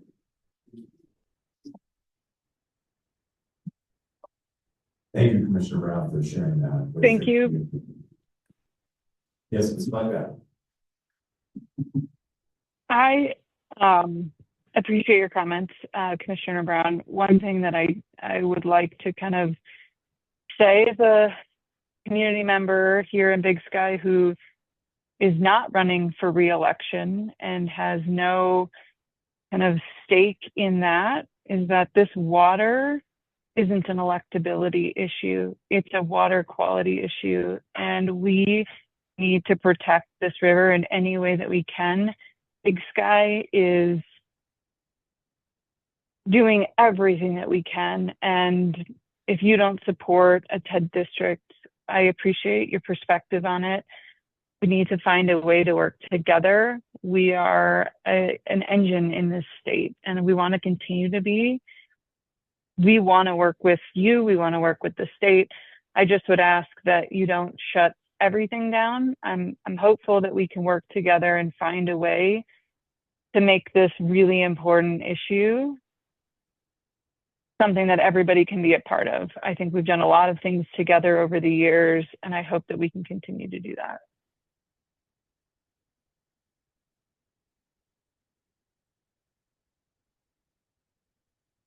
From BSRAD's perspective on, the community voted for the 12 million to help with this, and Mr. Manuel was talking about a $50 million project.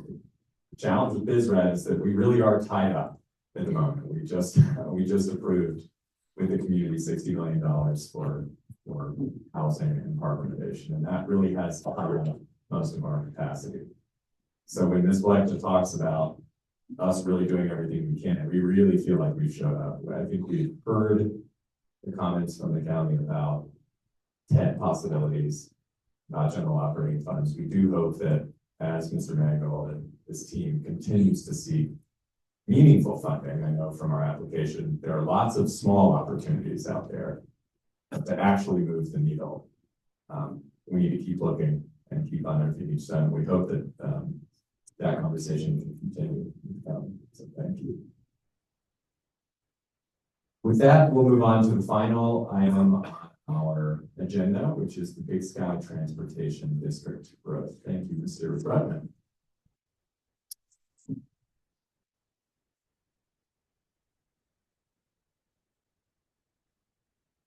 Feels good to see you.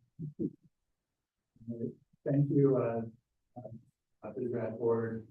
Thank you, commissioners and staff, for allowing us the opportunity to talk about the Big Sky Transportation District and our growth, or as we're commonly known as Skyline. My name is Darren Drugman. I'm the executive director and the sole employee of the Big Sky Transportation District. We contract all the service that you see out there at Skyline to two main contractors. And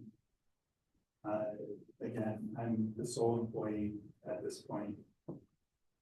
We are served, I report to a 5-member board that is appointed by both of our counties, 3 positions from Gallatin County and 2 positions from Madison. Byard Dominic is our current chair. Enyon Williams is our vice chair. And Tara Ayers is a board member. Those are the 3 that are appointed by Gallatin County. And the 2 appointed by Madison currently are Courtney Jones, who serves as our secretary treasurer, and Amy Fontek.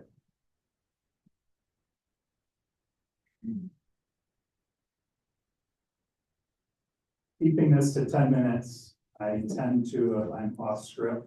I will divert and go off tangents. So I have, for your benefit, I have written down what I need to say. And then we also have a 12 PowerPoint slide presentation to go through. The Big Sky Transportation District provides our vital transit services in the region. It addresses the mobility needs of residents, employees, and visitors. Our 5-year strategic plan, more on this later, emphasizes reducing vehicle dependency, particularly among tourists, and addressing housing-related transportation needs for employees working in Big Sky, who constitute approximately 85 to 95% of our ridership. The district operates fixed route, including the Link Express or the commuter service, which runs between Bozeman and Big Sky, with key stops including the Walmart in Bozeman, the Gallatin Gateway Inn, a park and ride lot in Four Corners, and Meadow Village, Mountain Village here in Big Sky. We also operate the on-demand microtransit service, which is known here as the Connect service, which we introduced in 2023. During peak winter months, the district typically operates 12 to 15 round trips daily on the link, with reduced service in the summer and shoulder seasons. Big Sky Connect provides the on-demand service within Town Center and Meadow Village, and currently we look to be introducing the service in the upcoming winter season in the immediate Mountain Village area this upcoming season. The district's fleet comprises approximately 20 buses, approximately 6 vans, with up to 16 vehicles in operation during peak time in the winter season.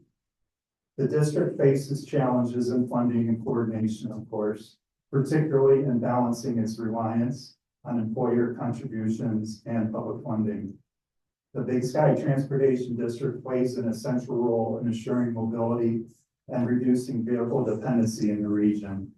As Big Sky considers change in governance, the district's ability to maintain operational efficiency and funding stability while adapting to potential governance changes will be very critical to our continued success. Strengthening interagency collaboration and exploring sustainable funding mechanisms will position our district to meet the growing demands of this community. Go ahead, Jen. We are entering our 20th year as Skyline. The district, though, was established in 1991 with the state statute noted there. The intent then and now is to provide public transit services. The district is one of 6 urban transportation districts in the state of Montana. In 2006, the Skyline service was established. Previously, it replaced the Snow Express. In 2011, the board expanded from the 3 members from Gallatin County to include 2 members from Madison County. And then recently in 2021, the district boundaries were changed to mirror the boundaries of the BSRAD Resort Tax Area District. Just some quick facts for these first 19 years. We carried over 3.2 million rides. That would equate to being the 3rd largest city in the United States behind New York and Los Angeles. During those 19 years, we traveled more than 8.6 million miles. This would equate to going 345 times around the earth or 18 round trips to the moon. Yes. This is the past 10 ridership years, which you can clearly, if you start with fiscal year 16, you can definitely see all those years we saw an upward trend. And then, of course, the pandemic affected us in many, many ways. In the transit world, decrease in ridership. So you see that reflected. But immediately, we rebounded even faster than most transit agencies across the nation. As you can see, we rebounded very quickly and very rapidly and carrying a lot more passengers. The first 10 years, we averaged probably 114,000 leading up to what you see here on this graph, with the first year carrying just a little over 100,000. So in the past 19 years, we tripled the amount of people that we're carrying. To us, that shows strong support and interest for the community for this service. Our focus today is really 3 main areas. I will take you through some slides, our budgetary needs, which includes expenses, revenues, then capital and service operations.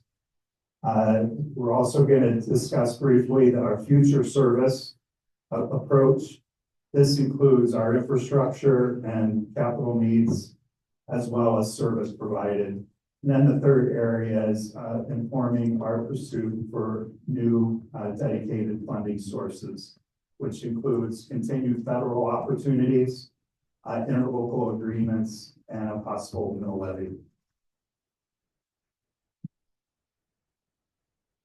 The current landscape in Big Sky really focuses on 3 areas for us. Progressive growth, of course, employee housing, water and sewer district, resort successes, and many other things I could list here have led to that progressive growth. Bozeman, our neighbors, has increased over the 50,000 population threshold. And of course, the formation of the Gallatin Valley Urban Transit District is also a result of that growth, which I will get into a little bit more. A second area for the landscape is our governance. As we have been discussing, there's a draft study. That report will be scheduled for November's release and has been widely communicated to the public here. Our state and federal legislative matters annually affect the way the district operates, and we pay attention to those very closely. And then interlocal agreements are important for us, and I'll touch on that in a little bit more here in a few minutes. And then the last area is, of course, there's multiple transportation service providers in here besides us, the public transit. All of these, Yellowstone Club, Montage, Spanish Peaks, the new one and only, which is scheduled to open in November. Of course, the Big Sky Resort. There's multiple private providers that provide charter, airport shuttles, Uber, etc. And then also there's multiple public providers, Streamline, which operates in Bozeman, West Yellowstone, and also over the Madison Senior Center from the other parts of Madison County. The districts, before I walk through these expenses, I want to touch upon an important document for us, and that is our district's 5-year strategic plan, which was approved last year. It is the main mechanism that drives our future and the board's work. The 5-year strategic plan recommendations are built around these following approaches. 1, adding service to make travel between major destinations quicker, eliminating routes with lower performance and replacing them with on-demand microtransit service to offer viable improvements to the system, such as we did here in the town center area in 2023. Strengthening our regional connections, particularly during times of high demand. And then probably most important is supporting ongoing and future investments in capital equipment and infrastructure projects, including fleet, transit stop pullouts, and upgrades. All of these approaches, especially that latter bullet point, rely on us for significant need for new facilities. To further enhance our transit's viability and appeal, the district aims to develop better transit supportive facilities, such as park and ride lots in the areas north of Big Sky, high quality bus stops and pullouts, and in-town mobility hub. Our opportunities for increased partnerships. Going forward, the district understands the need to increase these partnerships, both with private entities and the public agencies, to help facilitate more integrated and efficient delivery of transit services locally and regionally. We are proud of our current partners, such as Cross Harbor, Willow Mountain Land Company, the Big Sky Resort, the Big Sky Resort Tax District, and of course, Gallatin and Madison County. We understand the importance of involvement with nonprofits and other government agencies through the work with the Coordinated Council of Big Sky. Partnerships with private entities who also provide transportation services, as I mentioned before, such as the Yellowstone Club, Streamline and Bozeman, will also help to support our desired outcomes. To better understand how the strategic plan arrives at the identified service alternatives, the following rationale is used to determine appropriate service adjustments for all that we offer. As a dedicated transit agency, the district service spans across a large area, supporting 2 counties and numerous communities across the greater Bozeman, Big Sky area. The objective is clear: to provide high-quality transit service that accommodates as many individuals as possible. Yet the practical reality reveals the challenge. While the district's commitment is steady, available resources for capital and operational needs are limited. and the provision of transit comes at a substantial cost. Therefore, effectively allocating resources calls for careful decisions which balance and maximize the needs of each community in our service area. This is a core challenge of the transit planning process. To be successful, the district must carefully choose where to allocate these resources. Just as successful operations don't establish locations on every block, transit services can't cover every nook of our communities. This necessitates a trade-off between two goals: achieving reliable ridership and ensuring appropriate coverage, with success found somewhere in between those two objectives. For strategic planning purposes, understanding what success entails is crucial. With unlimited funding, transit can go nearly anywhere. Lacking that, effective decision-making depends on thoughtful use of resources. While demanding resources, coverage routes mirror the role of essential public services, such as the fire department, public utilities, and schools. The district is committed to providing alternative means of travel to Big Sky and works continuously to improve its service and infrastructure for both the residents and the visitors of our great area. Now, let's quickly look at it just to give you some idea of numbers. This is our current budget. And our fiscal year begins July 1st and ends June 30th. So in our current fiscal year, our revenue side, we are receiving, on the federal side, we're receiving just a little over 2 million. The resort tax district is providing 1.5 through our 3-year interlocal agreement with them. The fair revenue we collect is about 200,000, and Gallatin and Madison County are listed as well, for a total budget of just a little over 4 million for this fiscal year. Thanks. These are new service assessments and implementation. On the left side there, you see our short term. And this is what our board, we are working on as we speak. And this is for the Connect is expanding that service. As I mentioned, we're looking to expand that service just in the Mountain Village for this upcoming winter season. And then also in the future, looking at providing this type of service for the service along 191. Our local service, we're looking to increase frequency between the town center and Mountain Village, just as we did a couple of years ago, going from nearly an hour to half-hour frequency in the winter. Our link service is increasing frequency, essentially adding more runs between Big Sky and Four Corners. Then quickly on the technology side is adding a real-time bus locator for people to see where the buses are in real time, electronic fare component, and also automatic passenger counts for us to use for planning purposes. This winter on the technology side, we look to offer that real-time bus locator as a pilot program. So we'll be speaking more of that for this upcoming winter. The longer term area are areas that continually come up in discussions. The first is our coordination with Streamline for the recently developed Gallatin Valley Urban Transit District. We definitely understand the importance of working with them and coordinating the two services that are provided here. Longer term, we will continue to look at the feasibility of the airport service. And not coincidentally, I listed that right after coordinating with Streamline.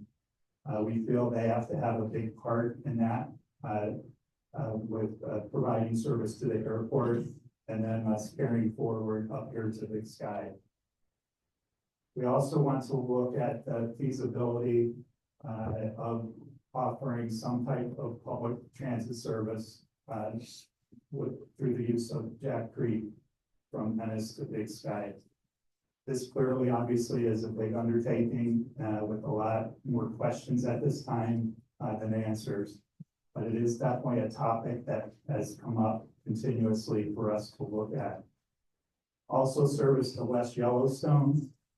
And then the last year, this is speaking to the scope of our district's authority.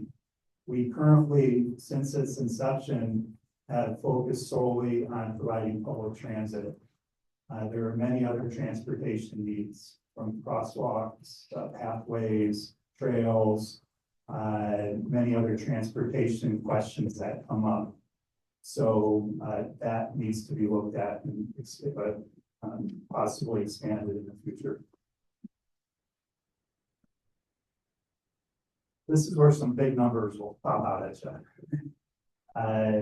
Looking at new service, these are financial estimates. They were taken right out of our strategic plan.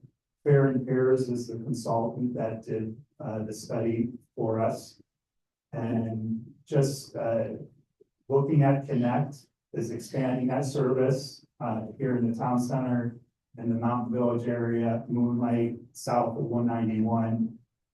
You see the figure listed there. The next area is estimated to increase the hours and frequency, the numbers of trips. Would be estimated just at over 1 million. And then the local service, increasing those hours I spoke of before, between the town center and the village, as well as looking at possible new areas or new routes. For instance, service out to Yellowstone Club, Montage, Spanish Peaks area. And then, of course, all those more longer term that I mentioned that are couldn't even fathom to put a figure at this point. So that would need to be determined. That 3.2 million is important just in the reference or in the context of us pursuing a possible mill levy. This would be a figure that would be massaged, if you will. Should we get to that point to actually going to look at a mill levy request. But it constitutes those numbers up above to increase those areas that I just mentioned. On the capital and infrastructure side, this is the real big numbers. We have talked about and have worked with BSRAD and will continue funding express stops or pullouts on MT-64. One would be the location near ACE, which would also help service cold smoke development. And then the second is right outside the window here, is right here by the Wilson Hotel. And this would help to facilitate express runs from Bozeman without having to come into town center and Meadow Village areas. Park and ride lots, establishing park and ride lots down in north of us in the Gallatin Gateway area, as well as the Four Corners area, for people to park their cars and hop on our bus to come up to Big Sky. Mr. General. Yes. Thank you so much for the thorough presentation. If we could just take maybe 1 or 2 more minutes. Okay, sure. Thank you. And then you see the town center mobility hub, as well as an operation, maintenance, admin facility costs. Again, that total cost is total cost. We would also explore federal opportunities such as we did with the Tiger Grant and other opportunities to help facilitate these expenditures. I mentioned this before, the other revenue options, just looking at federal grants, our local share, and the mill levy. So if we can go to the last slide here. Our next steps will be to look at our bylaws. Again, I've mentioned some of these. We'll need to deliberate the future scope of the district, review the district boundaries, and then pursue expansion of the board to include respective county commissioner positions, just as the Gallatin Valley Urban Transit District has done with their positions. I mentioned the Gallatin continuing to work with them on feasibility studies for our service integration and infrastructure needs, pursuing interlocal agreements with both our counties, Gallatin, Madison County, just as we have with BSRAD. And then the mill levy, the steps we're looking to take in order for us to offer a possible mill levy request. I will stop since I've been cut off. Thank you, Mr. Broderick. We appreciate it. Questions, comments from board and the commissions for Mr. Broderick?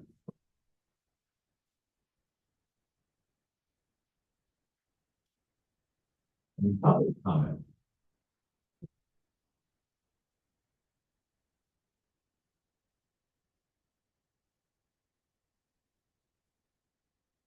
Hi, I'm Ben Keith. I am a former private transportation company owner, user of Skyline Services and current driver for Skyline Connect. I do just want to thank Darren for the presentation on this. I do want to also urge everyone in here to really support these transportation services, because without these, so many workers in this town would not be able to enjoy this area.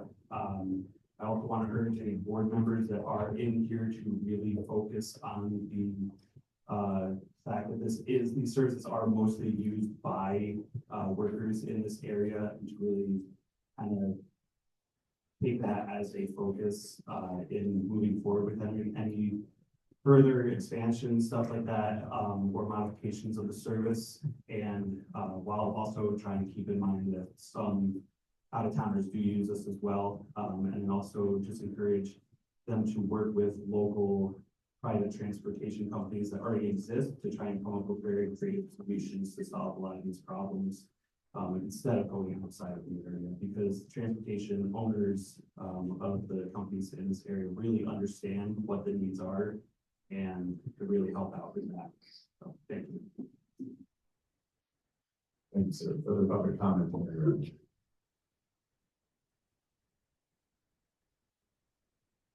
I don't know about you all, but I'm very excited about the exploration of the electronic fare technology. I know that was a big thing, going from $5 bills to $10 bills. In fact, we're moving to electronic fare. I think it's very moving forward.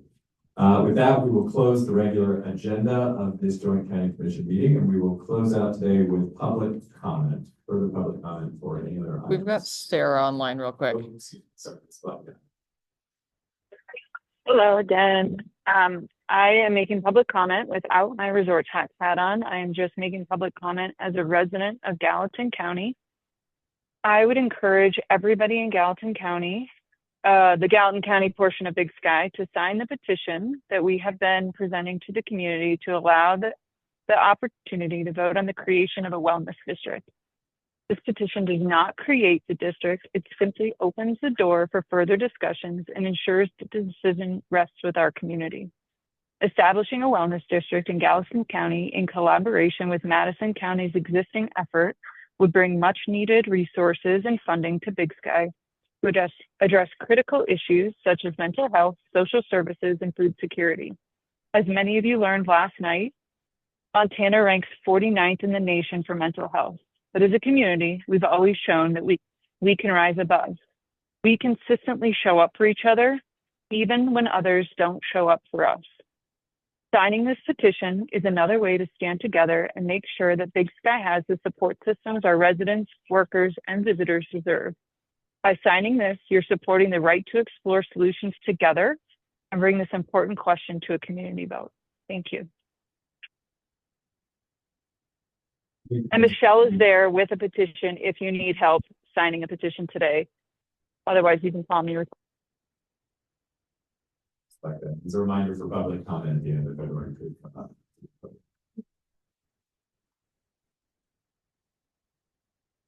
Morning, my name is Heather Morris. Sarah, thank you for teaming this up. I am a Madison County Big Sky resident, and I would encourage all of you who are dual citizens like myself to pay attention to the hearing on October 14th in Madison County regarding the hospital district over there. And we hope to come to a resolution, so we in Madison County can form our own wellness district.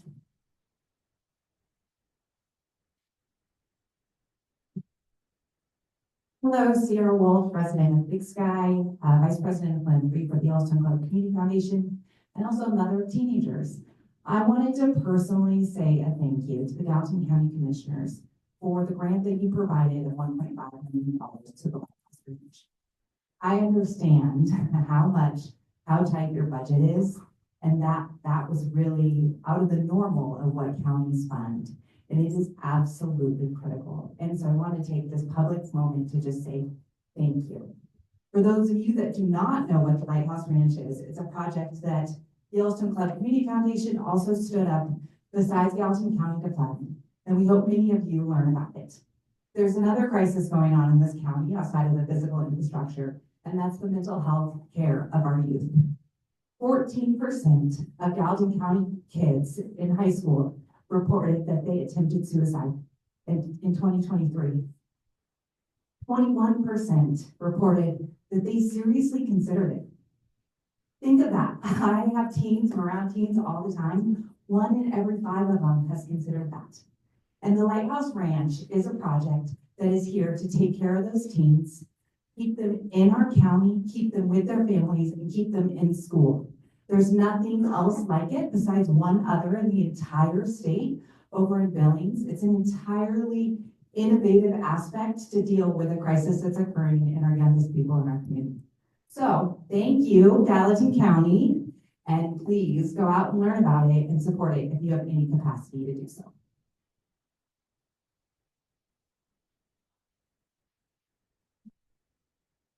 Mr. Chair, members of the various groups. I'm David O'Connor. I'm here representing the Coordinating Council of Big Sky. I just want to describe a couple of events we have coming up and what the Coordinating Council is.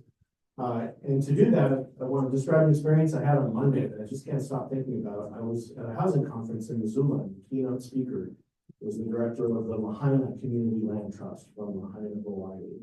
And boy, if you are feeling put upon in your day and your challenges are overwhelming, go look up to mine. They're, as a community, are facing tremendous challenges due to catastrophic wildfire. And when she got up to speak, she was wearing this t-shirt, and it was a really simple shirt. It just said, "Be a good ancestor." It sank in the whole time she was speaking. I just couldn't stop thinking about that, because when we look around this room, with all of these groups, all of these topics of discussions, that's what we're all trying to do, is to be good ancestors, so that those that come 100 years from now will be grateful that John Zirkle, Ryder Bancroft, and Brian Wheeler, people were their ancestors living in this community. So the Coordinating Council is part of a 3-legged stool to try to do exactly that. Coordinating Council, Resort Tax, and the philanthropic funders. We all share the desire to bring forth to the community solutions that the community wants to the problems that the community is experiencing. And so the Coordinating Council is a collection of the leaders of all the different nonprofits and special districts and groups that receive this funding and are charged with executing those missions on the ground. We gather monthly, and we work on trying to express to the other 2 legs of the stool what the community's needs are, what the community's wants are, to help us guide our missions and guide funding, so that we're all working kind of off the same page and pulling in the same direction and being as efficient as we can with the funding that we have. So the Coordinating Council has a couple events coming up. As part of Community Week, we'd like to invite you to Pizza with a Purpose. That's one of the forums that we host every year. That's tomorrow at noon at the chapel. We're going to be talking about behavioral health and wellness is sort of the theme for that. That's open to everybody in the community. Please come. That's a great opportunity for us to collect your impressions and your wants and needs and desires, and the Coordinating Council takes that and assimilates that, and that's what we communicate back to funders as the community's needs through our applications and the programs that we pick off. And then keep your eyes peeled in December. We're really excited. There is a youth forum that's being driven by our high school students. BSRAD for pointing that out as well. They're extremely interested in what happens in this community. And so this is a high school student driven forum that we're open to the public. I think we're looking at December 14th or somewhere in mid-December. We're looking at a format that might be story slam, might be open mic, might be storytelling. The students are still working this out. We're very excited to be hosting this and to be working with the students on this. I hope everybody will come to that. Thank you.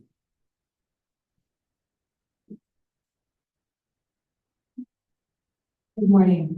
Madeline Fair, CEO for the BSCO, the Big Sky Community Organization, and just wanted to thank our commissioners for being here today, the BSRAD board and staff for hosting this, as well as the chamber. So thank you. Brief update on where we are with our park renovation. I know that we spoke earlier about the third resolution that was passed today, so thank you for that. We are very proud to be right on schedule. Back in June, the BSRAD board voted to extend and reallocate a previous grant that the BSCO had received for the park. And because of those funds, we were able to get ahead and take advantage of the weather window that we had.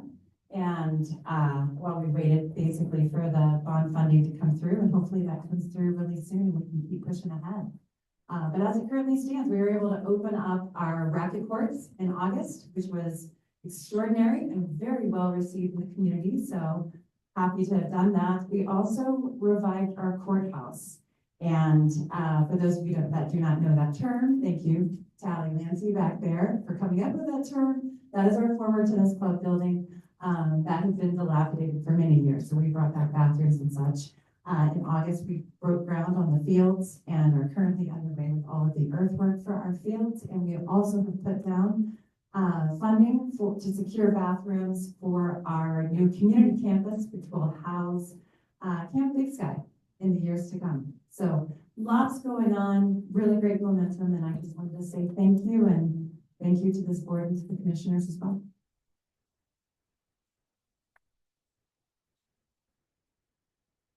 Hi, my name is Holly Coltea. I am wearing two hats today. I'm the executive director of the Big Sky Owners Association. I'm also president of the parent-teacher organization at our high school.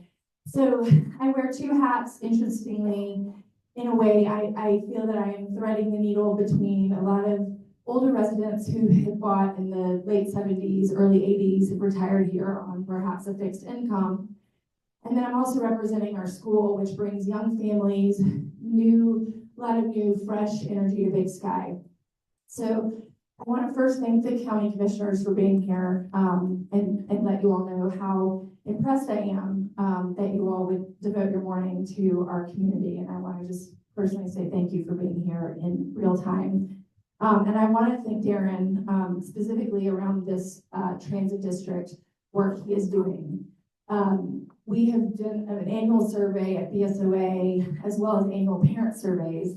And our universal thread is transportation, congestion, safety of our children, and what the future development looks like. So there's this kind of yin and yang of all of this new development that's coming into Big Sky that we want. We want to continue the development. However, we also have to realize that 64 and 191 are not changing tomorrow. And we know how long change takes with MDT, and there are not a lot of other options other than what Darren is proposing. So this $8 million park and ride situation, for example, is critical to the fact that we are trying to marry development with our existing population. If you look at the next 10 years of our trajectory, it's going to be double the population. And if we don't double our roads and double our road capacity, what are our solutions? And Darren has come to the table today with a lot, but I just can't emphasize enough how much I represent both our 2,400 members at BSOA and our parent population. This is a real concern. We're not going to snap our fingers and have new infrastructure, in the next year or 2 years. So what are the creative solutions for our transportation, our traffic, our congestion for the next 5 to 10 years as we're staring all of this new development in the face? So I want to just shine a light and a big microscope on all of that he is proposing. It is a hefty lift. But I think it's something universally that all of us can get behind as a community. There's not a lot that we all can really come together and support that is not perhaps controversial. Clean water, absolutely. Traffic and congestion, if you guys were caught in the 2 weeks ago, the repaving of 64, what a headache that was. Think about if we had more park and rides. Think about it if we had more Skyline buses. This is real stuff that we can tackle tomorrow and next year. Whereas 64 and 191 is a much larger, bigger infrastructure overhaul. What Darren is doing is right before our nose, and I just want to encourage everyone to support it for all of us as a community. Thanks.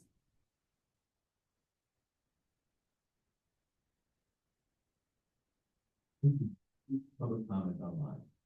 No. Thank you, Big Sky. It's been a big year. We appreciate that you continue to show up. Keep showing up. Let's get all this challenging work done. And with that, I want to give another thanks to our colleagues at Madison County and Gallatin County for making the drive. We appreciate being in the room with you. And I would entertain a motion to adjourn. Moved by Director Young. Thank you. We are adjourned. Have a wonderful day.